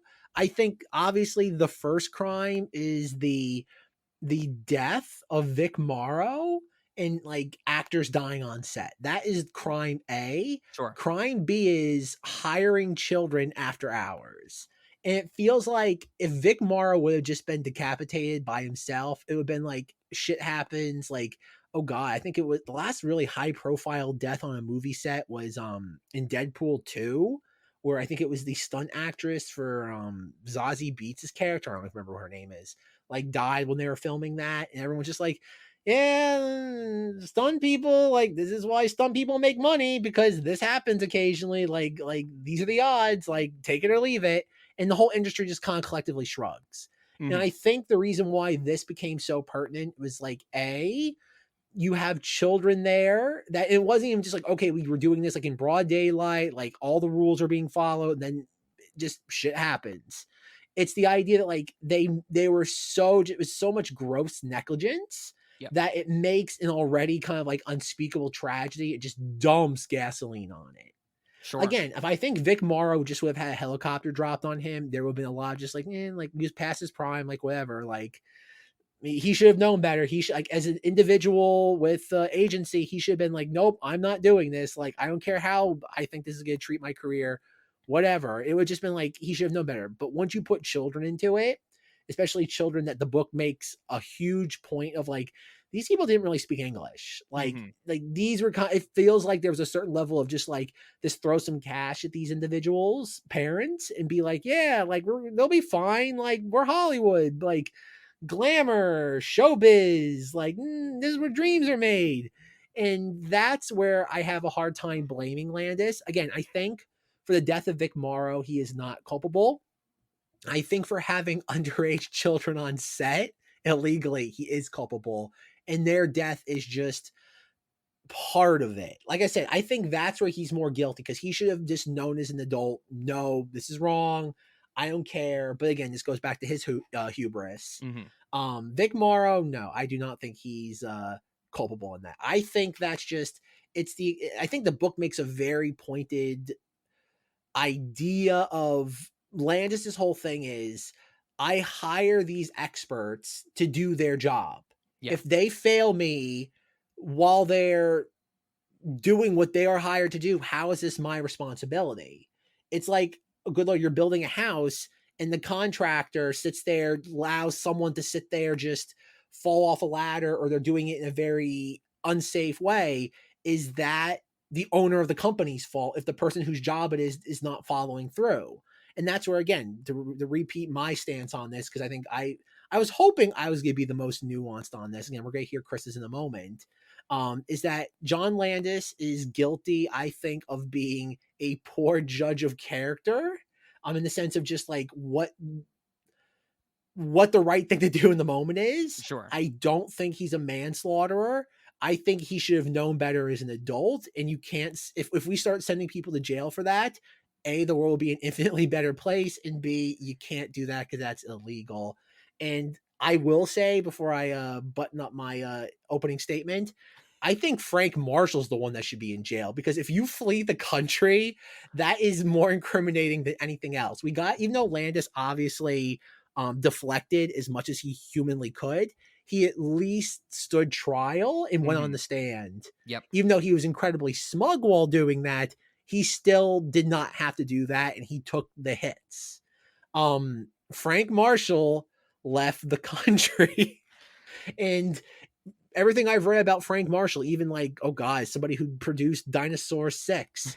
Frank Marshall is another person that, much like Kathleen Kennedy, and if anybody wants to hear Chris's honest opinion on her, there's how many hours upon hours of Kathleen Kennedy nonsense on the internet. I think it goes to show that those are two individuals that think they are above everything. And their now position in Hollywood just dictates how they were thinking 40 years ago. Some of the most insane things about this whole story of the trial and the tragedy, you know, and there's tons of it, but some of the most insane stuff is the Frank Marshall like dodging the law. Like there's one story where they finally found out where he was in London, and like they had to serve him papers by someone from the US embassy like in London or something like that, and he like very hurriedly just throws all his shit into a suitcase and leaves London. It's like plays like a heist caper or something, you know. It's like, I just got to get a garbage bag and go, you know, that type of thing. And it's like ridiculous. And he stays out of the country for what, like 5 years or something like that. Yep. And that's the thing, in that to this day, like even in that Joe Blow video, like they characterize his involvement as, oh, he had to go to London to prepare Temple of Doom. Yeah. And that's the thing. This is somebody that either by their own just business acumen or, oh god, self-preservation knew how to navigate these waters. Absolutely. I think if I had to, again, this is, and correct me, Rob, if I'm wrong, that supposedly Frank Marshall wasn't there, but the book alludes to the fact that he was there. Yeah. The book alludes to that he was there, and then like as soon as the the moment accident happened, he's gone. left. He's off. Yeah. And that's the thing. He would have been the highest ranking producer on set while that was happening. It would have fallen on his shoulders. And that's why he had to keep evading this for how long? Because Sure. it would have, and he had to just get out of the line of sight long enough to just, and obviously I imagine Spielberg to this day adores him and Kathleen Kennedy. So because again, oh god, Chris, this is where your history of Lucasfilm and just Spielbergian, comes in, is that because again, that was his personal assistant, and that was her fiance at the time, Rob, I think the book says, or like they were formally, like they might not have been engaged, but they were very much on that road. And I think it was Spielberg protecting his inner circle, and Absolutely. That's part of it too. Yeah, I mean, we should stop, you know, alluding to it. We have the man here himself. Frank, were you there the night of the accident? Just insert a sound of somebody like getting into a taxi cab and then hear a plane taking off. It's happening again. Just some like loud footstep, like Homer Simpson style footstep noises, and then it just escaping. A door slamming and then a car just tearing out of. Yeah. But I mean, I don't know. I think the whole deal with like the child actors not being like correctly processed and documented, like, and paid properly, and like there's a lot of the paperwork was problematic around just getting those kids on set. I understand that, but you just like, you try and place yourself in the early 80s where, you know, back when like some actual art was actually put on film once in a while in that decade, and a lot of those chances were being taken, you know, sneaking some kids on set and slipping their parents a couple grand. That was like par for the course at the time, man. Like, you know, the first Terminator, they didn't have permits for half of that shit. You know, they just got shit done. That's like speeding. You know, it's a crime. It's like the crime of speeding. You're going to do it. Everybody's doing it. They set the thing too low. They should set it higher, but they know if they'd set it higher, people would go 20 over that. That's just the deal. And it's, you can't, like, it's an unfortunate confluence of events, to put it lightly, but like, you can't, like, that is the fact that Landis decided to get those kids on set, like, how rare is a helicopter accident on a film set? You know what I mean? There's like been like 3 maybe. I guess one was on like live PD in the last couple years. I don't know. There's probably been more than that, but like in the number, it's like plane crashes. It's like how many sets involve helicopters in the average year. And obviously it's not, it's not something that happens regularly enough that you put it into your equation or you'd never get anything done. No, I understand where you're coming from. I mean, I think it is. It's not. You're right that these things are rare, but when they do happen, they're so impactful and negative that I mean, it's like it's the same thing. It's like you should plan for floods and hurricanes, even though they're so insanely rare. You should still plan for them. And I think I just from of course reading this account and all the other research I've done on this, there was no care for no attention to the care for safety or anything like that. I mean, the children were there illegally. That's definitely, a bad thing. And there's no refuting that. I think even, nobody's ever refuted that they did things properly in regards to hiring the children. But I mean, Of course, no one would have ever known about that if the helicopter crash didn't happen. yeah. But But I mean, then it gets into, and I think another thing about, is Landis, like you were saying, Zach, is he culpable and what is he culpable for? That type of thing. There's just something, and this is where I think I'm more tainted by the perspective of the authors of this book, because their writing bleeds with hatred for Hollywood. It seems like it comes across as they are just, these people are monsters and children that get way too much power. And that's how they portray Landis. And that's really in the story that I read from the book, from their perspective. That's what I get. It's like he was just way, like I said, hubristically in over his head, trying to control too many things. And it's not just the fact that, there was a helicopter and it crashed and it, decapitated these people, but it's more so that he was like, well, I have a vision and I'm going to do anything I can to make sure that vision comes through. And it ended up in death, in tragedy. And I think there is some culpability in that. I'm not saying we should go back, forever in the chain, because, he could say something like, well, I wouldn't have done this if I didn't do that. Well, I didn't do that if I didn't do that, but there is a place where it has to stop. And I definitely think that, John Landis and Frank Marshall, like you were saying, Zach, are definitely to blame, because they were just trying to control this thing and doing it with like reckless abandon, and this is how it turned out, and it's very unfortunate. Well, that's the thing though, and that is, I see this like how you could have prevented this. It would have been Frank Marshall being the highest ranking producer finds out about this. If he was within good conscience, would have said, John, we can't do this. Mm-hmm. John says, I'm the director, shut up and go sit there, sign the check. He should have then immediately considering this was Spielberg's, oh God, this momentum getting this thing through, should have gone to Spielberg and said, he's doing something incredibly illegal. You need to speak to him right now, or else we've got to pull the plug on him. Like, and that's the thing. Frank Marshall kept it to himself for whatever reason, either again, some sort of weird, like, oh God, like, what was the character Doug from like House of Cards that was Kevin Spacey's like right hand man that like kept him like was like the one that was always like the gatekeeper, like, and that's what, again, Frank Marshall had the power to shut that down and probably was aware of it and let it happen, and that's why he's the ultimate failsafe, is the individual that can pull the plug. He was most likely there and chose not to do anything, and then deliberately evaded like, oh God. And that's where I find him more to blame. And It's weird that, again, John, I would say at the end of the day, when it comes to creative ventures that just had more creative potential for the world, it's not to say we were deprived of any more John Landis things, because he did have a healthy career for the majority of it. But it's just that the slimy producer is the one that most likely should have been held responsible, got off scot-free. And somebody, again, John Landis is responsible, but just of being a poor judgment more than oh God, being the one that like, he's not Alec Baldwin shooting somebody and then saying like, oh, I'm sorry, I didn't know there was bullets in this gun. Okay, I don't really know too much about Wow. I don't know too much about the what was it, the Rust shooting? The movie was Rust, I think, that Alec Baldwin was on. I mean, I'm sure it was an unwatchable film either way. But what are you gonna do?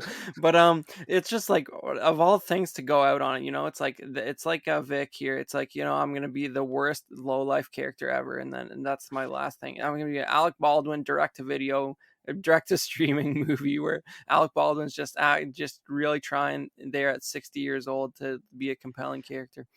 But Zach, I just must say, like, you really need to underscore the fact that that is not meant to be an actual gun that Alec Baldwin was using there. I You can't say, "Oh, I'm shocked that a bullet came out of this I gun." kn- It's not a gun. fair enough, but it's the idea of pointing a projectile at somebody.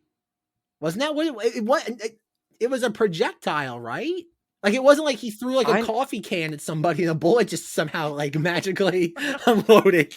Like I don't know. You beam a coffee can at somebody good enough, you never know what could happen. But this wasn't like an old like what a cannon from like the Civil War that like somebody sat there had. And it just like that's the thing. I do think that there's a level of just oh god, like the idea of like just the Murphy's law of having a helicopter. And Rob, by all means, I can only imagine the minutia that you were recollecting of just the idea of like all these stupid little huts and the explosives that were right there, and the helicopter pilot is a part of all this, and it obscured their vision and caused a thing in the helicopter to go down. To like, we should say that like the ultimate cinemodity here is the fact that like even though it's not in the final cut of the film, obviously, there is footage of a decapitation that is on YouTube, Yeah. and it's been up there for like years, and it's never been taken down. And it has how many, hundreds of thousands of views? That is the true cinemati of this, is that we actually have that on easily accessible media. Yep, absolutely. No, you're absolutely right. There is so many layers to it. I mean, that's why it's a nearly 400-page book. The majority of which is about the trial and stuff like that. The first third is about the actual the night of the tragedy and stuff like that, which is widely fascinating. But there's this whole thing about that when they did a rehearsal for the shot, they didn't use as much explosives, because they didn't want to waste money or anything like that. They want to, blow their load. They couldn't destroy this whole village, that type of stuff. There's this whole thing about, the type of bombs that were used under the huts and things like that. There's this whole notion of when the investigation starts, like, what types of explosives were used. Were they cylindrical or were they, rectangular? Because that changes how, the debris flies and stuff like that. There's some notion of, was there explosives under all these huts, under this one that was closest to the helicopter and stuff. It's fascinating. It's layered. And there's probably, it's we'd have to do like a whole, special, type of thing on it to get to all the nitty gritty details. But there is so much going on. And I think, to get back to what, Zach was saying earlier about the, Frank Marshall or somebody saying like, oh no, this is wrong, we shouldn't do this. There are instances in the book where, the pyrotechnic people, so these special effects men who were, placing these explosives, they were saying things like, well, we shouldn't put these here. We shouldn't put these explosives here because they're too close, or in they're not gonna, land in the correct place or anything like that. And John Landis just going, well, I don't care. Like, if I want them there, put them there, type of thing. And so there was some pushback. But, I think Landis was so against hearing anything negative that he was like, well, I don't care, and I think that's where the stance of, somebody should have stood up to him. I think people did stand up to him, but they just kind of, he wasn't having any of it. And that's where I think some more of his fault comes into play, for sure. I don't know. Have you heard anything about that, Chris, before? Like like some people trying to stand up to Landis and him being like a brat type of thing and screaming back at them and saying, well, this is my movie and this is how I want to do it, so we have to do it, that type of thing. I mean, that sort of behavior from directors would go on to be tolerated for a long Yeah. time, and it's sort of, I mean, it almost still is. Like, we're just getting into the time period now where, like, directors are being pressured into not being assholes. Like I don't know if you probably saw a story about Shia LaBeouf's like recent like firing. I don't know if you caught that one, but basically there was conjecture about the reason what's her name, actress turned director, Oh, who Olivia Wilde, quote right? unquote Yeah. fired him. Yeah, her side of the story was that we have a no assholes policy on this film, so we had to let Shia LaBeouf go because he was just behaving like a little dink on set and like being a character actor and like being weird. And then he was like, I quit because your actors wouldn't rehearse and I have receipts. That was his attitude Yeah. about it. So, but I mean, she's sort of trying to portray this image that we don't work people too hard, and we're not crazy anymore. We don't do that. We don't behave like that on set Yeah. anymore. And I mean, I think, like certain people are still given a pass to behave that way, like probably like Jimmy C, for example. Hell yeah. he, you know, he, Sure. he's never going to change. He put He's Sigourney got Weaver one, in a pool underwater for the last Avatar movie for like 85 hours straight. and she was 70 years old. Exactly. It's just what you do. It's just what you do to get that result. But God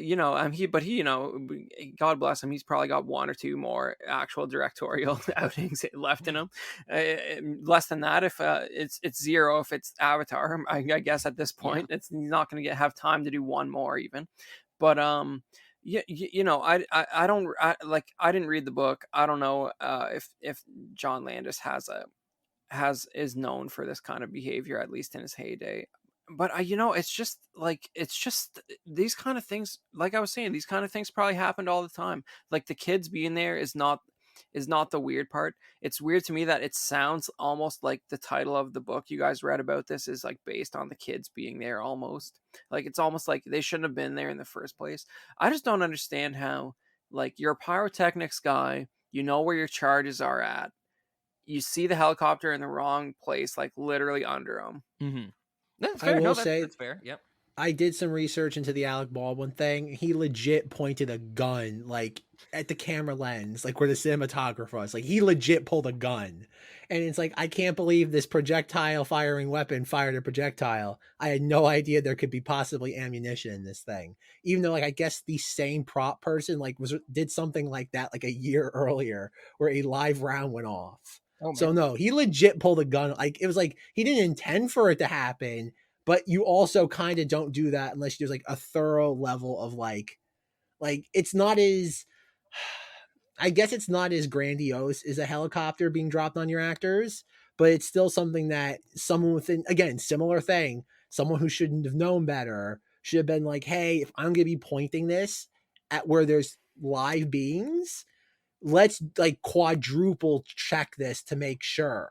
Yeah, I mean, it is weird, right? Like that whole thing. Like, I haven't been on a ton of like sets with like more than 200 crew, but like anytime I ever was, it's like the actual director of photography is never the one actually operating the camera, especially when some nonsense like that is going on. So I don't know. For the scale of the production, it seems kind of weird to me because, like, if this was Joe, camera operator, and like not a woman, for example, I don't think it would have been like quite as, if it was a guy who looked like, he just looked like he lived for the weekend and he's just like scruffy, like all his Facebook pictures of him like drinking with the boys, and then like, Yeah. it just wouldn't have been the same narrative. He didn't leave any kids behind. It just wouldn't have been the same people. It's like what you were saying earlier about stunt people. Like, it's just sort of the nature of the job. Once in a while, you're asked to do something mildly dangerous, and it doesn't work out. But like I can't bring myself to, like, much like John Landis's attitude of like, these are pyrotechnic guys. These are literally carnies who go from film set to film set to blow things up. I literally have no idea how their job works, and I don't have time to figure it out and understand it deeply. So that's why we hired them. It's kind of like the quote unquote arms guys who deal with these guns. It's like Alec Baldwin thinks guns are bad. He doesn't understand guns. He's not a man who enjoys guns and knows about them. He just like does what the script says, And I mean, there's professionals on set for a reason. He is the Frank of this situation, being the producer of that film. So like, I find him more responsible as the producer of the film, and responsible for who is leading which departments, more so than being the actual person involved in interacting with a prop the way he was instructed to as an actor. But I think I not to make this into a litigation of Alec Baldwin, but you're talking with another hothead individual, and you're adding to that the idea that like it's a gun. Like we've all been taught that like never point the gun at people. And so in that instance, you would think, okay, I am holding this thing, like we've said, he is oh god, he was in Team America World Police. It's like, I am holding this thing that I vehemently do not like that harms people. Maybe we should be a smidge more careful with this. And that But it's not. But you're saying it's a gun. It's not a gun though. it's It's it's a prop. It was like a prop gun. Like it was something that he should have. Yes, if he, it's again, this is a movie set. He should have sat there, especially with his history. If he was some again, if this is some underground production, he should have again still, oh god, inexcusable. But there should have been a little bit more of a, okay, let's make sure. Like, this feels like, oh god, Brandon Lee all over again, where like someone just pointed a gun at somebody and was like, oh no, the thing that was intended to happen happened. That's where I feel again, like at least John Landis can like hide behind the defense of, like you said, a bunch of carnies. This is like, well, like the science behind this is these well gun done. guys are these gun guys are carnies too, man. Like I haven't looked into the Alec Baldwin stuff in a long time, but like the early stuff I was hearing was that they took these guns to the range and were using them like the weekend before. I don't know if that's been debunked yet or not, but like these guys are idiots. Like they're seriously idiots. They're using the movie props like out of range in between filling them with blanks. It's like, oh, did I get those real rounds out of that prop from last weekend? I forget. Like, can that really be how stupid it is? I don't know. I haven't followed up on that case, but like there, it's I think like it's crazy to say it, but these accidents have happening on this incredibly sparse basis are the reason why almost nothing ever happens accident wise in the film industry anymore compared to how it used to. It's just like people are so sensitive to this kind of stuff now that rules get put in place like the minute these things happen, and just less accidents happen each time. It's kind of like when when a self-driving Tesla gets in an accident, everybody wants to like to put all this like emphasis on it, but then they realize that, oh yeah, you look at the stats compared to like actual chimpanzee humans behind the wheel, and it's like, oh, so we should basically never drive. It's like they want to say, oh, this robot car is causing accidents, but it's really, if you look at the numbers, it's just getting better all the time. And that's kind of the situation here, where it's like you get I think that's why it was such a news item with the Alec Baldwin thing, because we're just so attuned to be sensitive to this kind of stuff culturally, and it's been so long since there's been like a notable instance of something like this, that like the Twilight Zone accident just really like, and I mean it's a great example, and I'm sure they went deep into it in the book, but that it just changed the industry, right? And like the Alec Baldwin one, I don't the fake muzzle flares, and like the actual impact having blanks gives to the performance of an actor has not been replicated by CGI yet. As easy as it should be to like cause a flash and like make this person feel like they're like having an impact when they fire a gun. Like you see some terrible fake muzzle flashes. I don't know. You'd think it would be something they would have figured out like effects wise by now, but you can sort of spot these things pretty good. And it's just sort of like they even use them like on Star Wars and the Mandalorian and stuff. They would use blanks, like probably not since the Alec Baldwin thing, but like in Mandalorian season 2, they're using blanks for like laser guns, because it's just evident that you get the interactive lighting on the actors, and you get the impact, and it makes them feel like there's something mildly consequential about pulling the trigger as an actor. So there's something lost when we sort of shy away from these things because of an accident that should have never happened because one guy was not doing his job. It's fair. I understand where you're coming from. It's fascinating. There's all the layers to it and stuff like that. I feel like we could ourselves litigate this for hours, type of thing. And there's no real good answer. The thing I wanted to bring up and get to that I'm sure Zack remembers from the book is really the actual trial. So the actual, prosecution of this. Once again, just like, the authors, Stephen Farber and Mark Green, they are seething with hatred for Hollywood and directors and stuff like that. I like that they don't pull any punches, and they seem to hate the justice system as well. So, Zack, I'm not sure how much you do remember, but the prosecutor for Rob, most please, Rob, yeah. please. I was about to say, Rob, please explain the reason why at least per the trial, why John Landis did not go to jail, and everybody for the most part was acquitted. Yes, they all It's got a very acquitted. specific reason. Yes, and it's what I would call, prosecutorial misconduct. The lawyer for most of the case, originally it was, I think, Kesselman, George Kesselman. I might be getting the first name wrong. He was trying it and ended up getting kicked off and I think demoted from the his position with legal system in California because it turned out that he was part owner of a like a strip club that was basically a front for a brothel. So he had to get removed from the case, and that's actually fascinating. But the person who comes in is I believe Leah D'Agostino, who has the nickname of Dragon Lady because she worked on some other high profile cases. I think she had something to do with the Watergate case, or that might have been one of the other lawyers on Landis' side. She worked on some high profile stuff. And it is really, well, clear to me from the book, from this perspective of these authors, that she was just so into the glitz and glamour of being on such a high profile case. They basically talk about every day after the court, ended session, it was just a rush to the reporters outside and just, giving getting their thoughts down, so they can be in the papers and be on TV and whatnot and stuff like that. And I definitely think, at least, like I said, once again, from this perspective, that she just went so over the top into, oh, this is my time to shine. I'm so excited. Like, I get to be the movie star type of thing now. And that's a bummer because she basically, in at least the stuff that they transcribed from the court documents, and I believe, the authors were there during the court case. This book comes out, the year after the court case closes. So in 1988, she was basically just like, trying to play it up to the maximum extent. You read the stuff that she said in court, and it was all just, like, totally off the wall, like goofball, like trying to trap people, and her acting as smugly as like John Landis was, who apparently was like rolling his eyes during the whole trial, basically.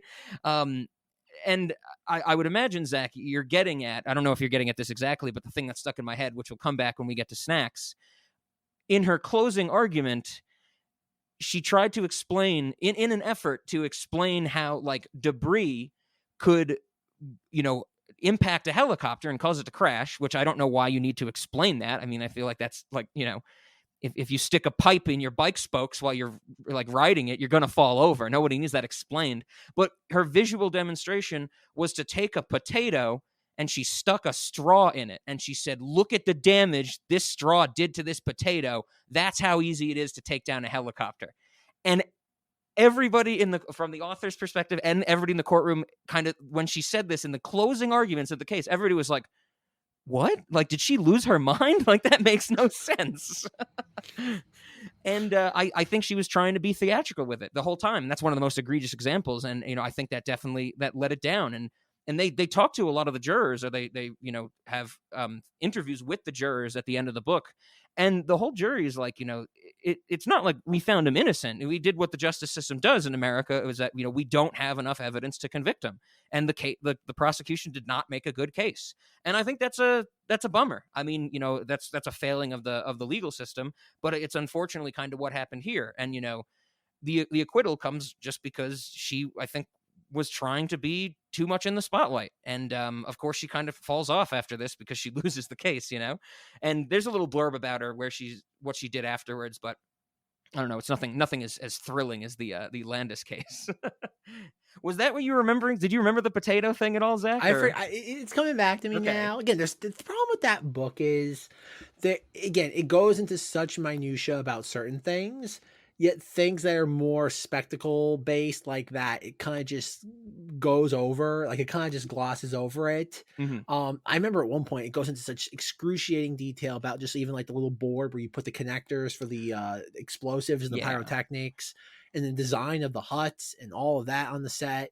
And then like even with the jurors and all that going there to oh god, was it the Indian Dunes? Is that what it was called? Yeah, they like take them there to show the setting. And there's a lot of stuff like that where my main takeaway from the trial section of the book is just like, of course you would acquit everybody because the prosecution didn't know who the villain was. Mm-hmm. They wanted a head on a platter. The problem is that they had too many moving targets, and they're like, let's go after directing man. And the problem is that for the most part, John Landis as a personality is likable. And he was never going to sit there. You could, again, it eventually destroyed his career in the end, but it was never going to get him convicted of a crime. And that's Sure. where, again, it feels like, and I think the book does make that concession quite early on in the courtroom part, where it's like, well, we have to go after Landis because if we go after anybody lower, who cares? Like, we need a high profile person to fall on their sword. And it's like, well, what are the odds of this happening? Well, again, it's kind of slim to none, but hey, who cares? Like, we get to be on TV for how many weeks? Sure. And that's where, again, it's like, again, was he really the most culpable person responsible for this? Not really. He was just the most high profile person that you can go after.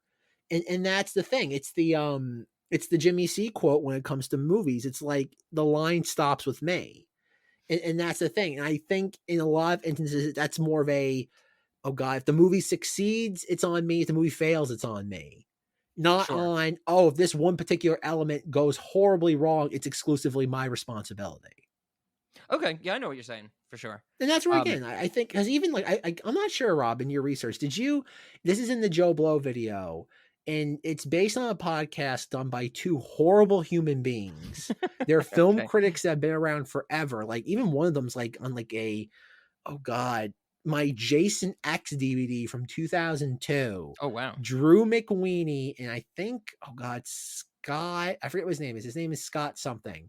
They've been doing a podcast for a few years. They talk about like, and it's a really just like, imagine doing the TikTok version of like a movie podcast where like they'll pick a month. Like, they've been doing the 80s. I think the podcast main claim to fame is the 80s.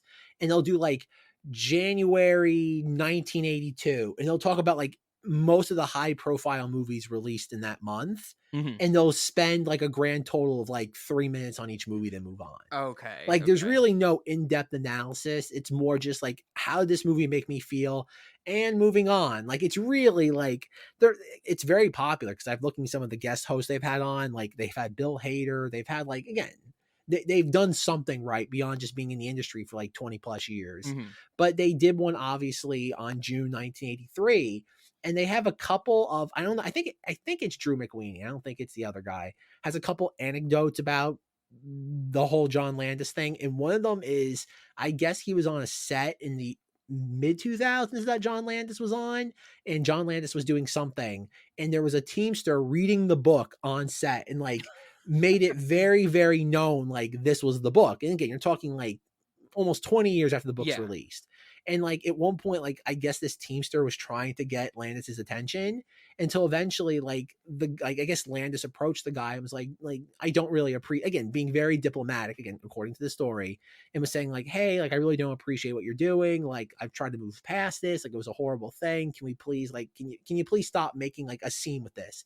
And the guy's like, yeah, it's great and all, but will you sign the book? And I guess like, and Landis is like, no, like this is, again, like try to really, again, like level with the guy and be like, this is not like, this is a thing I have to live with. This is not just some like thing to be commemorated. And the guy's like, yeah, but can't you just do it? And then like, I guess Landis like threw a fit and was just like just stormed off the set because this person was like acting so just, oh God, just calloused regarding everything that happened. Then the second one, I don't want to say you can only hope this is true, but I guess, and I think Rob's going to know where this is going. There was a press screening of the film Planet Terror. Okay. And John Landis was present for it. And there's a sequence in that film, for those who don't know, where they're in a helicopter and they tilt the blades down to decapitate zombies. Yep. And I guess the entire press screening all at once turned around to like John Landis. Oh man. While this was happening, like in real time. And like, there is a thing of like, I don't want to say empathy to John Landis, because he's not somebody who lost his life that day, but this is something that he's had to bear on his conscience, soul, just mind for the last 40 years. Sure. And there's no absolution to it. Like he has to live with this till the day he dies. Even if he's made peace with it in the moment, like when he thinks about it, at the end of the day, when people think of helicopters and decapitations, this will be the thing that people point towards. Yeah, yeah. He will be remembered for this forever. Like people, like it's getting to a point where like in film circles, you say John Landis, you do not think of Animal House or Blues Brothers or Thriller. You think now this. Yep, yeah. But do you think he's going to be remembered for it just because that's just like the target for logistical reasons that the prosecution decided upon, or is it due to his actual culpability? You mean like in contemporary culture or back during the trial in 87? Like, I mean, in reality, did you know what I mean though? You're saying, well, they decided they could go after him. He wasn't too high up the totem pole, but he is a name people knew, so like that's our target. Like, is that the reason? I Landis guess was because huge, that's the but reason. Landis was like, think about it. By like 80, oh god, like it goes to trial in 87. So obviously they were doing all their legal paperwork and obviously, oh god, preparing the case in 86. But like he was a huge name. Like we really can't understate just Thriller, man. Like in the words of Dave Chappelle, Thriller, like arguably what, Rob, you're the music person here, like top 5 music videos of all time. Oh, sure, sure. Like you really can't overstate the importance of just his, oh god, back in the 80s, his contribution to film, to pop culture. I would even take it back from film culture, say pop culture, even with a god, American Werewolf in London, the pioneering of special Wow, effects, even with Rick, even though that's Rick you just rem- Baker's. you just reminded me, like when I was making fun of like Dallas's death and Aliens earlier. John Landis is guilty of 2 of those. Like the end of Thriller's just like, boo, I'm a scary werewolf. Look at me, I'm dangerous. And it's just like that's not scary, bro. He didn't do anything. He did 2 of those. That sucks. We gotta give John Landis credit. We do have a like werewolf massacre in a porno theater in Piccadilly Circus. Like that is, like, say what you will about the man and the manslaughtering this that's happened under his watch. That is a brilliant moment in cinema. Which also features a decapitation. Damn. Oh yeah, we do get the, what, the head gets ripped off and like bounces across the car hood. Yeah. Oh man. So something that I don't know if you remember, Zach. It's brought up a bit. It's for the defense. I don't fully understand it. What it means, the book doesn't like spend too much time uh devoted to it or like fleshing it out. But the defense, for Landis and the 4 others that were on trial, there's no there. It turns out that in actuality there was just like they never were able to accurately just like identify what caused the helicopter to go down. And so that's because there's something about like the NTSB did an investigation before the cops did, and they like shut down their investigation too early. And so they weren't ever able to recreate it fully or like fully understand it. But, I think the courts was basically like, well, it doesn't really matter what, we can't identify it. We can look at some theories, but, that type of thing. The theory for the defense, or the prosecutor is the one who said, debris from the huts exploding.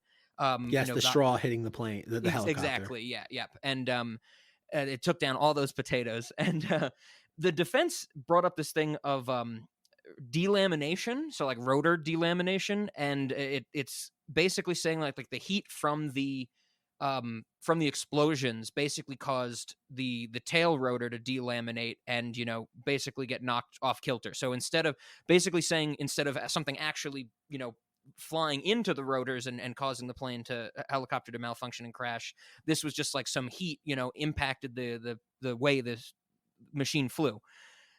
The defense, not the defense, the prosecution says that this basically can't be the case. They Leia D'Agostino like rebuffs it a little bit, but maybe not too much. But it's so weird to me because basically the defense of the argument of the prosecution is like fireballs can't delaminate tail rotors, and they bring in like experts to try and debunk this theory. It plays so much like jet fuel can't melt steel beams that it's insane that the prosecution's like, this delamination, fireballs can't delaminate a rotor, and it's like, you just sound like a crazy conspiracy lady when you're saying this stuff. I thought that was hilarious. You'd think it would be practical enough to actually test. Yeah. I think there's some things in the book about why they didn't test it or why they didn't like pay for recreations or something like that, but it never happened. So I just found that hilarious. It's our from the '80s. Our version of jet fuel can't melt steel beams is fireballs can't delaminate rotors. The jet fuel one's harder to test. You just get a flamethrower out and use a spare prop to test Yeah. the other one. Let's do it. We got a Cinemoddities activity. The other thing I wanted to mention, of course, this is Hollywood in the '80s. This book drops a lot of names. They do talk about the people from Hollywood that attended the trial. Maybe not the whole trial, but some of it. Even though there was no like character studies, character witnesses of like famous people speaking on Landis's behalf. They do mention some of the people that were in the gallery for at least one occasion, and it's a bunch of names you of course everyone will know if you read it, that type of thing, famous names. But one of them they list Zack, which I was shocked to see, or not really super shocked because I knew they were involved with each other. Paul Bartel attended this trial. Yeah, hell That's yeah. really cool. Of course, I think Landis is like has cameos in 2 of Bartel's movies, I think. So of course they were working together to some extent. But yeah, Paul Bartel apparently got to see this trial, and I love seeing his name dropped anywhere. Oh man. Speaking of celebrity names, we got to talk about who Vic Morrow's daughter is. Yes. That gets a couple of name drops. And this is a nobody. Yep, Jennifer Jason Leigh. I think they mentioned there's a brief sentence where they had a civil suit, I think, with Landis that got a payout to some extent. I don't think they know the exact figure or anything like that. But as far as I could tell from what the book says, which of course is 88, and then the little bit of research I've done, there's really nothing like Jennifer Jason Leigh has never really spoken about this publicly ever. I don't know. Have you heard anything about that? Doesn't the book make a point of like they were very, very estranged, and like when this happened, she's like good, they make a thing of like not that she's glad her father's dead, but like she had very little empathy for like any of this. It was Something kind of like that. he wasn't much of a father to me anyway, so there's not any reason to be upset about this. Mm-hmm. And I think obviously just a civil suit's just kind of like money sitting in the open. Yeah, sure. Yep. That's the vibe I got. Obviously, the book doesn't explicitly say that, but it's kind of like there was no love lost between I don't know about him to her, but for definitely her to him, and so she was rather indifferent when this happened on a oh god parental level in that sense. Like sure. there was no deep sorrow on her end. Yeah, that's definitely what it seems like, and yeah, I think they get it something. They allude to that for sure in the book. I'm trying to think. I think I covered most of the things I wanted to say. Is there anything from the book you remembered, Zach, that we didn't hit on or anything like that? No, like I said, it's one of those ones where like I don't even know if I can recommend the book because it just the problem is that it's a very interesting story, except it's one of the very rare instances where the 15-minute YouTube video, for the most part, does a better job of explaining the story than the 300-page book does. Yeah.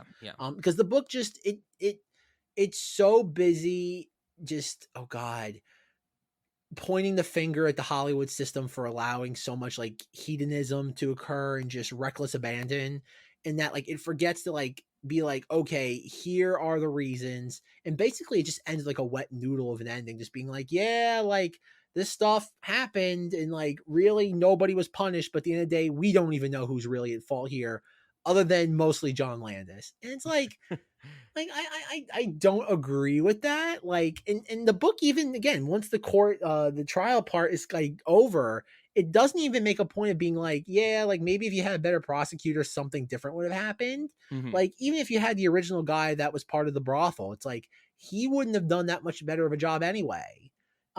Like this was always a doomed case. And there's a better pamphlet here than there is a book, I think. That's fair. Like, and that's the thing. I really, it definitely puts aside to the, I think probably unintentional to the author's intent is it paints, in my opinion, John Landis. It's just kind of like, it's the Hollywood machine. Like it eats people up and spits them out. It's just that Vic Morrow's eating up and spitting out was much quicker than John Landis is. Like, sure. And unless you have the business acumen and savviness of a Spielberg or Frank Marshall, the machine will eat you. And that's kind of where it comes down. Even comes down to, oh god, the stunt pilots, the pyrotechnicians. It's like none of these people had much of a career after this because their names were tainted forever. Mm-hmm. And so unless you had the wherewithal to flee the country and insulate your, oh God, your filmmaker that would be your meal ticket for the next how many decades? That's the thing too. Like I know even what Spielberg only commented on this once or twice. Like Yeah. he made a good job of distancing himself from this. And it's so weird to think that they released this movie and really nobody else part of it from the other three segments got drawn into it. Sure. Like that's the thing. So and plus two, obviously the DA's office was never going to go after Spielberg. At this point, he was beyond a well-established name. So again, like I can't think of like what has Spielberg ever had any accidents on set, anything noteworthy? Like I'm not saying like deaths or horrible maimings, but it's just like Chris was saying, this happens all the time. Like I was interesting that Chris didn't bring this up, but think about the French Connection sequence of good lord, the following the elevated train, and they're sitting there gunning it around with what's his name? Oh God, not Peter Bogdanovich. Oh God, I can see him, but I can't think of his name. Oh God, William Yeah, Freakin. Freakin'. Okay. And it's like him just being like, yeah, this was horribly reckless. We should have never done this, but hey, it was the 70s. We could do anything we wanted.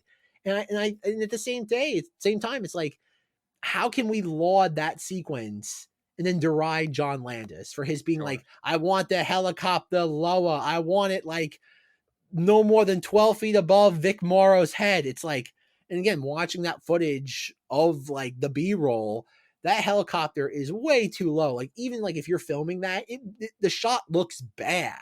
Like it's comically too low to the point where you're like, no helicopter would ever come in that low for any reason. Well, the reason you get away with it with the French Connection was that the result turned out awesome. What you're saying is if Roy Schneider was decapitated, we would not like the French Connection. Well, I don't know. I mean, look at last year we watched Sorcerer for Knights of Vader and talked about it. You got some low helicopters providing some wind effects in there, it was awesome. Sometimes you got to have low helicopters, man. It's just the way it rolls.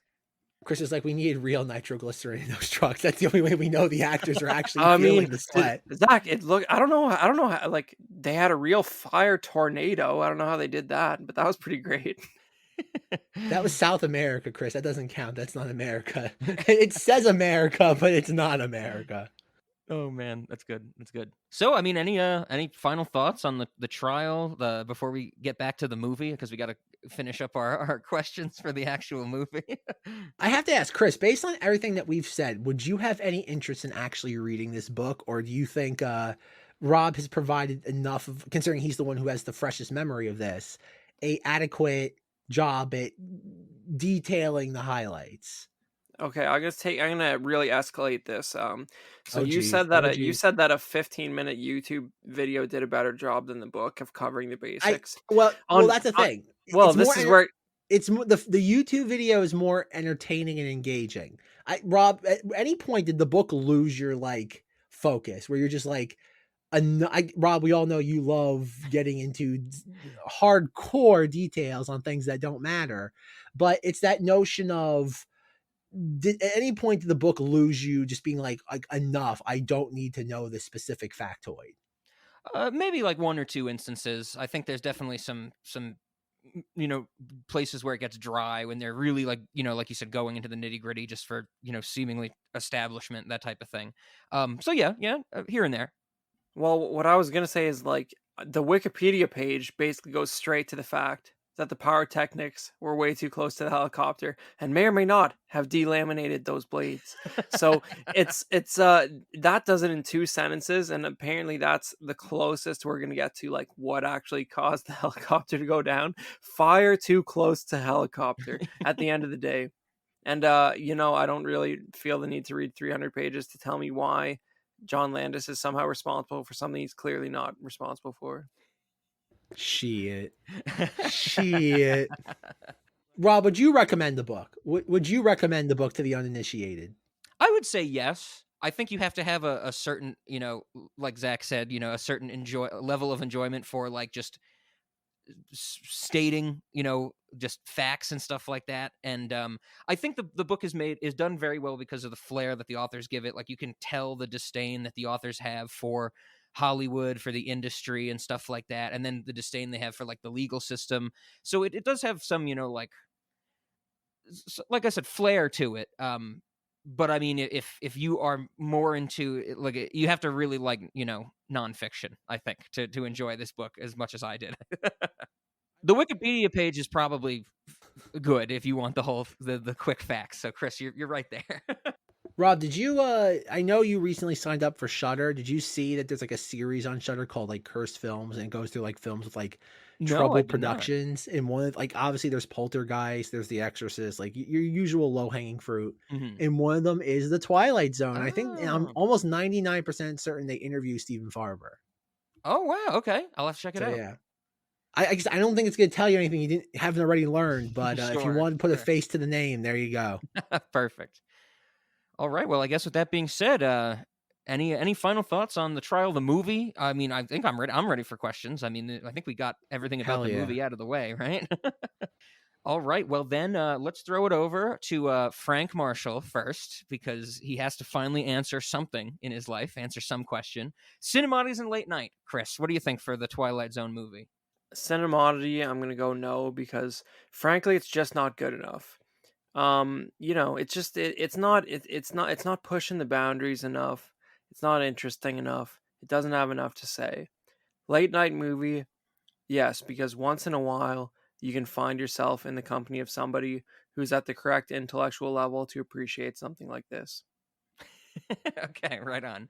I definitely have to echo the no to Cinemodity, because there's not enough there. And I mean, I know I'm also tainted by my love of the Twilight Zone, the original Twilight Zone, and just go watch that. That's just so much better. Oh, yeah, and where did they come up with this idea of like, let's do a Twilight Zone movie, but just do like versions of the old episodes? Like, hasn't it Yeah, been long enough for you to have like some ideas for like interesting Twilight Zone episodes? Like, do that stuff. yeah, I'm with you. I'm And with you. stares at Jordan Peele. All right. Exactly. Chris, they tried doing a new segment. Look what happened. The A early helicopter fell 2000s, on somebody. even even in the early 2000s one, they just did like updates to old episodes. Like, try harder, guys. All right. No, I'm with you. But I can't.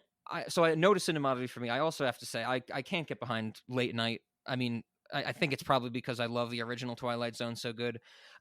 Maybe segment based. Like, if someone hasn't seen, like, the Miller segment, the Nightmare of 20,000 Feet, maybe they've seen the original and they want to show them that, like, maybe by segment. But I can't imagine sitting down and watching this whole movie with anybody. So I got to go no to both. Zach, what do you think?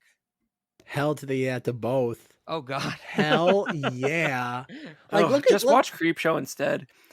Creepshow. Okay, I will say, like, as much as I adore Creepshow and just how schlocky Creepshow is, there, like, I think this has a better ending than Creepshow. Like, the thing with the bugs at the end of Creepshow is so lackluster after Fluffy in the crate at the university. I don't know. I feel like Creepshow, like, probably overall is a better anthology horror film.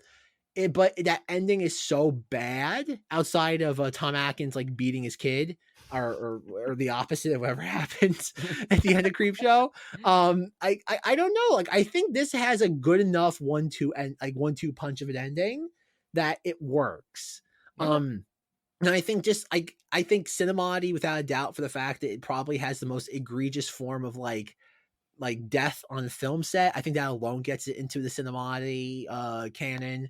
And then for late night movie, like, I was having fun watching this. Like, I think there's enough pulpy thrills here that can get people. And like I said, back during the spring, I bought the Twilight Zone, the original series, on Blu-ray, and that's fun. But that also, like, as much as we laugh at the Steven Spielberg thing of like taking like a bat to your head with the premise and just hitting you with it over and over and over again, to a contemporary audience, if you show them like outside of like the really, really like meat and potatoes Twilight Zone episodes, that show gets dry really, really quick to the uninitiated. Like, unless you're there to admire the craft at what was happening when it was originally like put to film back in the 60s, Like, go watch Night Gallery. Night Gallery is Rod Serling at his most just, I'm going to do what I want regardless of what the sponsors say. And there's a reason why we don't talk about Night Gallery, because it is just, oh God, unrestrained, just one person doing what they want. Whereas Twilight Zone obviously is more, you can tell there is more genre-ness in it.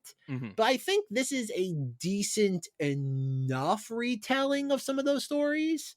Again, like I said, even the Gremlin, like Gremlin's a Michelin. I love Michelin Man with like the, oh God, the dog mask from The Shining, like tearing up an airplane while William Shakespeare is like having a freak out.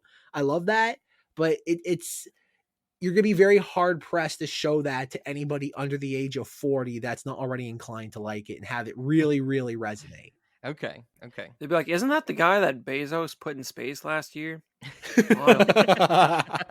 Yeah, Oh my exactly. God. Isn't that the guy that's fighting with Cher for like, oh God, like a baby's blood to live forever? It's like, I love that he's still having like Star Trek like feud arguments with George Takei. Like that makes me so happy. George Takei's like, fuck that guy. He went to outer space. Everyone's talking about him. Fuck that guy. He was never a good person. And Shatner's just like, it must be hard being so bitter at 90 years old, George. I don't know. It's good shit. I love that they still hate each other. Right on, right on. Well, then I right. guess that brings us. Oh, yep. Well, can I just make one last thing about just Twilight Zone in the pop culture because Chris is here? Sure. Chris, and this goes back obviously to my affinity for Disney and kind of the impetus behind doing this.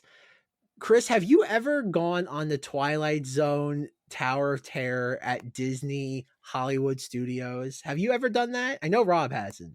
Yeah, I did maybe like 3 4 years ago one time. Okay. Weirdly, me being the Disney person I am, I had never been on that ride, even though being aware of it for my entire life until earlier this year. And it kind of became my, again, I have a passive interest in the Twilight Zone as like a property. And yet that kind of became my favorite Disney ride of all time. Because like, and again, this is one where like I think Rob would appreciate it, even though he's not like an amusement park person. Like you literally, Rob, like go through like the opening to a Twilight Zone episode. Like you have Oh, like the okay. E equals MC squared fly at you. And it's not hokey, like it's like physical stuff. Like you sit there, have all the stuff, and like it's so weird to think that there's a major, major Disney ride that's been in existence almost as long as, God, it opened in 94, Rob. So as long as Oh, we've wow. almost as long Yeah. as we've been alive, that like is literally hitting tens of thousands of people over the head a day with Rod Serling narration. Like, Yeah, that's pretty and like cool. I said, there's a thing about it is talking about like just the Twilight Zone's place in the culture. As much as we more Chris than Rob, or Chris and I like deride the Walt Disney Company, we got to give credit where credit is due. They're paying that, like they could at any point probably pull the plug on it, which is probably going to happen before the decade's over to Lord knows what put in its place. But you got to give credit that Disney is still paying that licensing fee to Viacom, and they Yeah. don't have to if they don't want to. So You could redress that glorified drop zone real quick. exactly, they did that in California. They made the Guardians of the Galaxy ride. Like there's the, and plus, oh, right next door to it is a rock and roller coaster with Aerosmith. Like you have an entire area of like weirdly past their prime properties that I can So only much, imagine. so much so that they need to censor Steven Tyler's hand gestures. It's so past its Like prime. 20 Yeah. years after he originally did it. Did you ever hear that story, Rob, with I Steven don't think Tyler and the so. Shocker? Okay, in the pre-show for the Rock and Roller Coaster, ever since that ride opened in like 98, like there's obviously a filmed portion of like all of Aerosmith and like Steven Tyler, and it's so like blink and you miss it. You have to know that it's there. And that like, oh, like he's like, oh, like we can't miss our fans. Like, oh, I see them over here. And he does like this very faint gesture you can interpret as the Shocker. Mhm. Like he doesn't do specifically this. Yeah. He just like puts it like, oh, like he's like blocking like the like stage lights out of his eyes. And like it was always this weird thing that like people glommed onto. And then like in like 2018 or 2019, after the ride been open for like almost 20 years, Disney took it out and like Steven Tyler went like ballistic on Facebook about it and was like, fuck you, Disney. Like, I'll do what I want. It's like, who cares? Yeah, Like yeah. anybody who was like bothered about this does not care anymore. And like yet Disney took it out of the ride.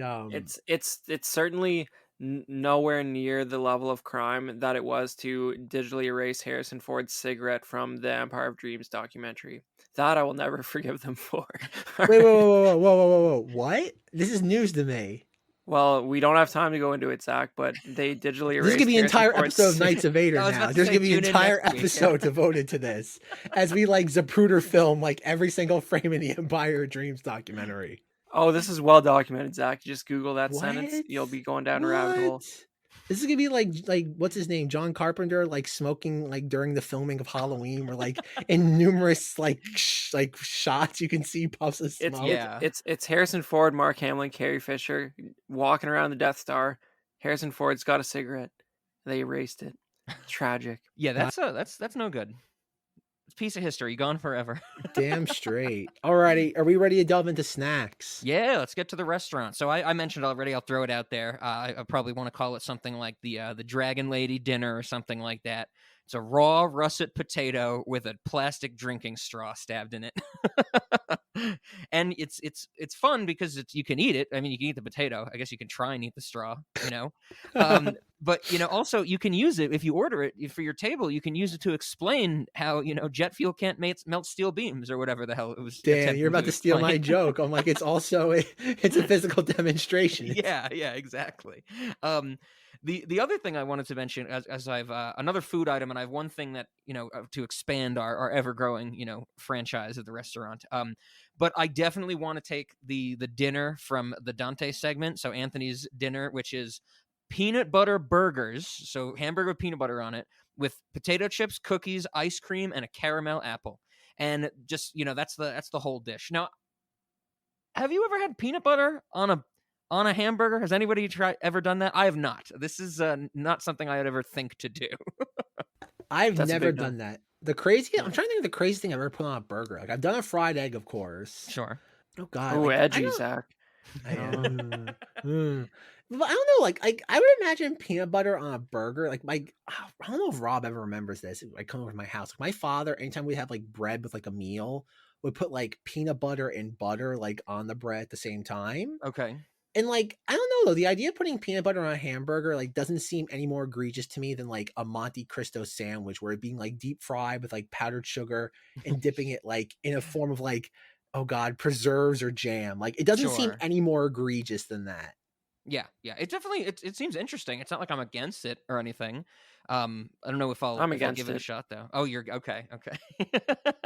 I think it depends, Rob. Much like going back to the Avengers Endgame experiment, I think maybe it depends on the type of butter you're putting on it. Like maybe if it's nice like almond butter or something, like Ooh, there's yeah. got to be something like that would probably complement it. Like depending on like the fat content of the beef. Sure. There's got to be a version of that. Like and some like oh God hotel like oh God I don't somewhere that must sell that. Yeah, no, you're not wrong. You're not wrong there. What do you guys have for the restaurant? I'll have one more thing that's that I'll add in a bit. But what do you guys got? Anything good? Anything better than peanut butter burgers? I think that anytime a kid orders something at the restaurant, they should be served something that visually looks like what they ordered, but it's just made out of candy. Ooh, okay. And in hopes that would both initially surprise them and then eventually disappoint them by the end of their meal and make them grow as a human being. Make them like you said, actually come to have their come to Jesus moment that they shouldn't eat candy all the time. Okay. Yeah. Okay, I like that. Zach, what do you got? Anything for the restaurant? Oh, I gotta go in, Rob. We have an Okay. experience. We haven't experienced this. We haven't had one of those in a while at the Cinemoddities restaurant. It's like those things you see at like, oh God, not hotels, museums and stuff where it's like a simulator ride, and we call it the John Landis experience. Okay. Okay, It's like what Twister. But this is where Twister was like you sat there and watched it. This is a simulator, but what it is though, it says like the John Landis experience. And it's like, oh, get inside the simulator. And everyone's like rolling their eyes. They're like, oh, here we go. It's gonna be a helicopter joke. But in reality, it just makes you watch Blues Brothers 2000 for like 2 hours, and that's it. And everyone's just like, Somehow that's worse than what I thought it was going to be. Okay, yeah. Right on. I'm pretty sure we do. I don't remember from where, but I'm pretty sure we do have helicopters in the restaurant as a form of transportation. And I think we like initiated that at some point, and then a few weeks later, we were then like, oh, you can like buy a or like rent a paintball gun and try and shoot at the helicopter with the paintball gun or something. I think I'll have to look on the spreadsheet to find it, but I'm Spoiler, pretty sure. spoiler alert, it wouldn't make it crash. No, I think what Chris is trying to say, Rob, instead of a paint gun, it has to be a flamethrower. You gotta Yes. really test that out in real time. Oh yeah, well I that'll will be the addition for this episode, sure. I feel like there should also be something much like, was it the Rick and Morty gag with like the Titanic experience, where Oh. like it sinks like what every hour on the hour. Yep. There should be something called like this again, where it's like the Twilight Zone, the movie experience, where like, oh, it's like a rainforest cafe where like pyrotechnics go off every 20 minutes as the helicopter flies by, and it's just like, but like whereas you anticipate like part of the show is the helicopter crashing. Mhm. When it goes wrong, the helicopter just keeps flying over, everyone freaks out. Like, why isn't it Yes. behaving the way it's supposed to? Yeah. Oh man. Oh, so I guess speaking of helicopters, the other thing I wanted to add to the restaurant is it's maybe not to the restaurant specifically. Maybe it's like it's another way we can branch out, which we always like to do, and it is the Cinemoddities Airline. I think that we should start our own airline. So we'll start small, maybe one plane or something like that. And on this, when you're on the airplane, regardless of the flight, maybe it flies between like, different Cinemoddities restaurants or whatever we own, different restaurants we own over the world or something like that. You can't like get, the usual stuff. So like no coffee, no peanuts, nothing like that. Just cigarettes and sedatives. That's what we serve on this airline. And just, it's just like the cart comes around or you don't even need a cart, like the stewardess comes by and she's just like, would you like a cigarette, a sedative? And they just have them on their person. And yeah, and I figured for safety purposes, because if we're talking about an airline, we need some form of, TSA. We're not going to let TSA get a handle on our things on our airline. We're going to have our own security. The gist is that, when you go to the airport to get on one of our flights, you have to basically like strip down, get searched, and you wear a gown for the entire flight. Like you don't wear you have no belongings, no personal clothing, no personal items. You're just in a gown. Everybody's in a gown for the whole flight. And that way, it's like there's nothing bad. And then everybody gets a sedative. It's going to be the safest airline in America. Truly, what a time to be alive, that like you do have the whole idea, like Chris was saying, like back in the day, you could just do anything you want on a plane. And then Yep. like that just changed forever one day. Like planes were just basically like a glorified, like, oh god, party bus at one point. Like you could kind of do whatever you wanted. Oh god. Like try telling people now that like you could legit, like if you were picking somebody up at the airport, you could go to the gate. Like try Yeah. explaining that to people, to like anybody under the age of 25. They're like, that's not true. That's impossible. Like it's truly a crazy. weird time to be alive. It still blows my mind that, of course, not the fact that you used to be able to smoke on planes. You used to be able to smoke anywhere. I mean, it was up until like the late 80s where everybody in America was like, well, your life is better if you're smoking cigarettes, that type of thing. But it always blows my mind that like when they started phasing out smoking on planes, they didn't do it fully first. They just had like a smoking section. So if you wanted to smoke, you'd just be in the back of the plane. And it's like, what the fuck is that doing for anybody? Like, It's like having a smoking section on the International Space Station. Yeah. It's like there's like 40 square meters of air in the whole place. It's like, okay, Yeah, it's exactly. recycled. It's just so strange, so strange. I have to give some credit to, I don't remember the exact like person or anything, but that whole gown thing that I put into my pitch for the Cinemoddities Airline, I actually heard that from like a radio host, like one of those early morning, like not really like shock jock type of things, but like early morning radio host way back when, like right after 9/11.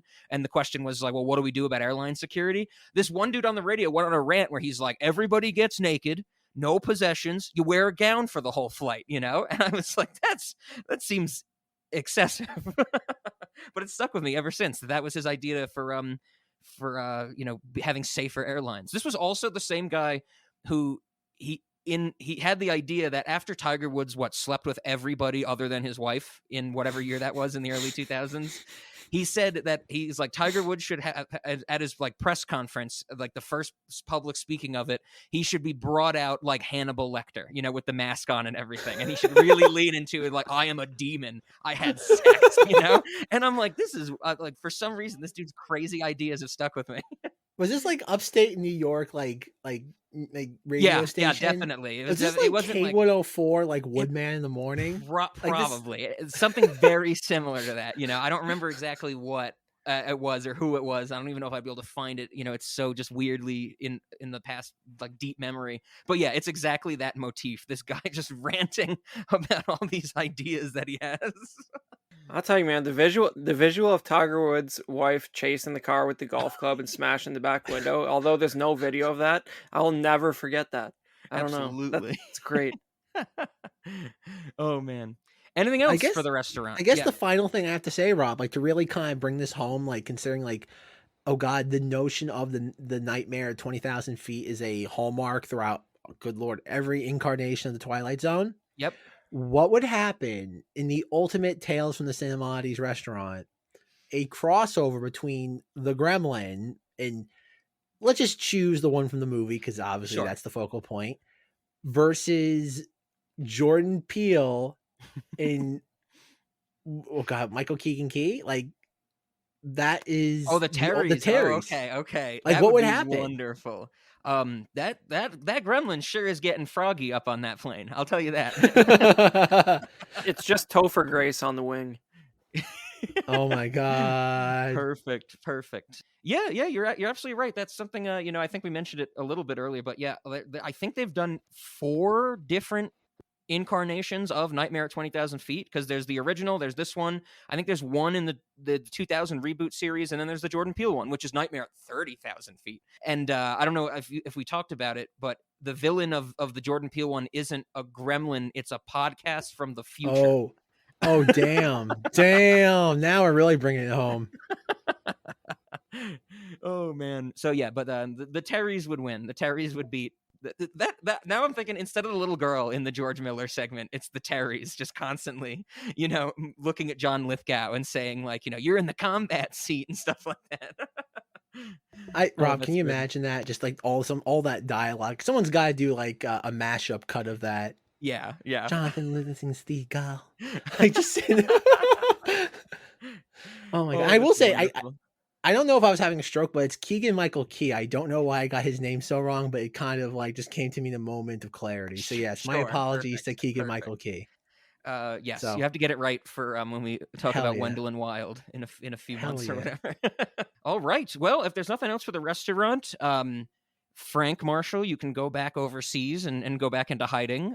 We will. We That's definitely what Frank Marshall says as he's running from the U.S. Embassy people trying to serve him papers. It's him going, wee.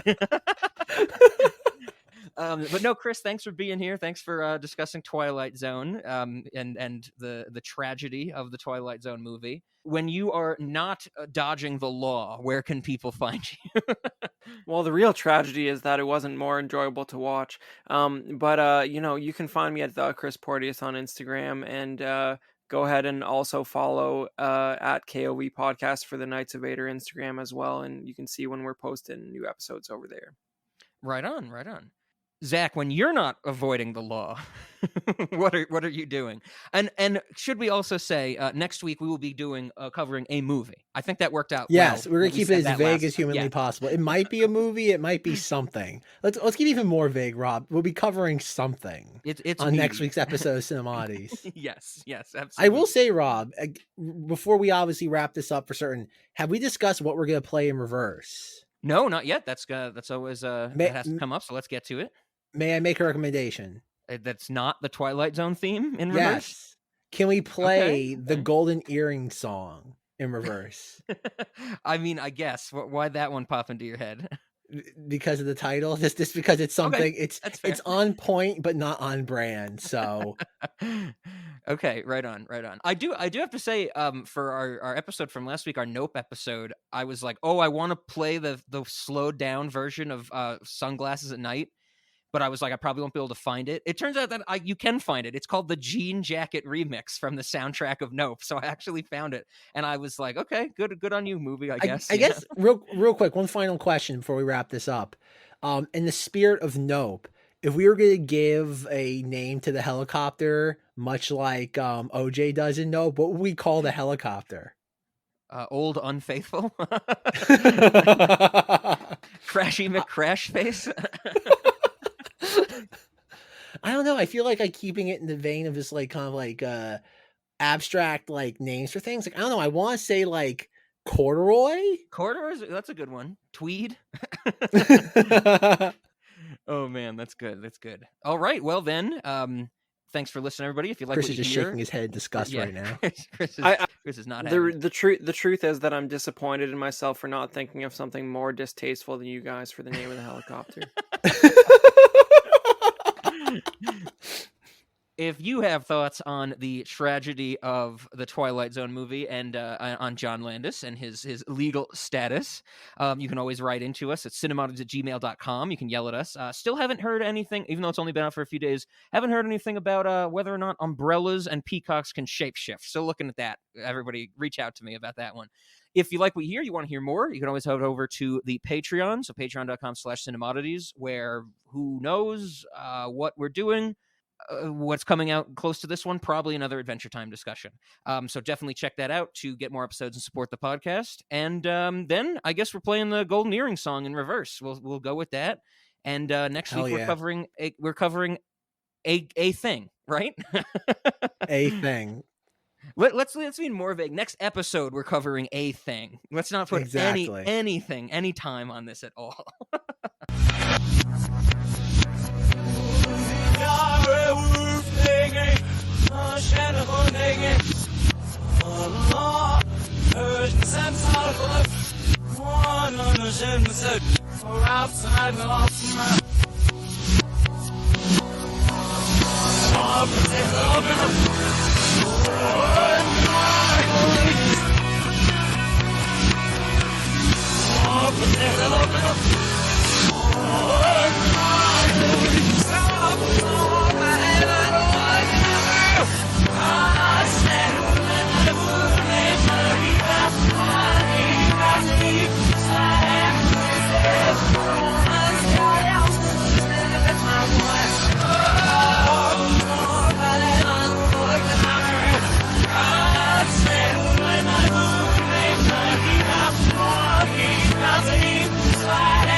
I'll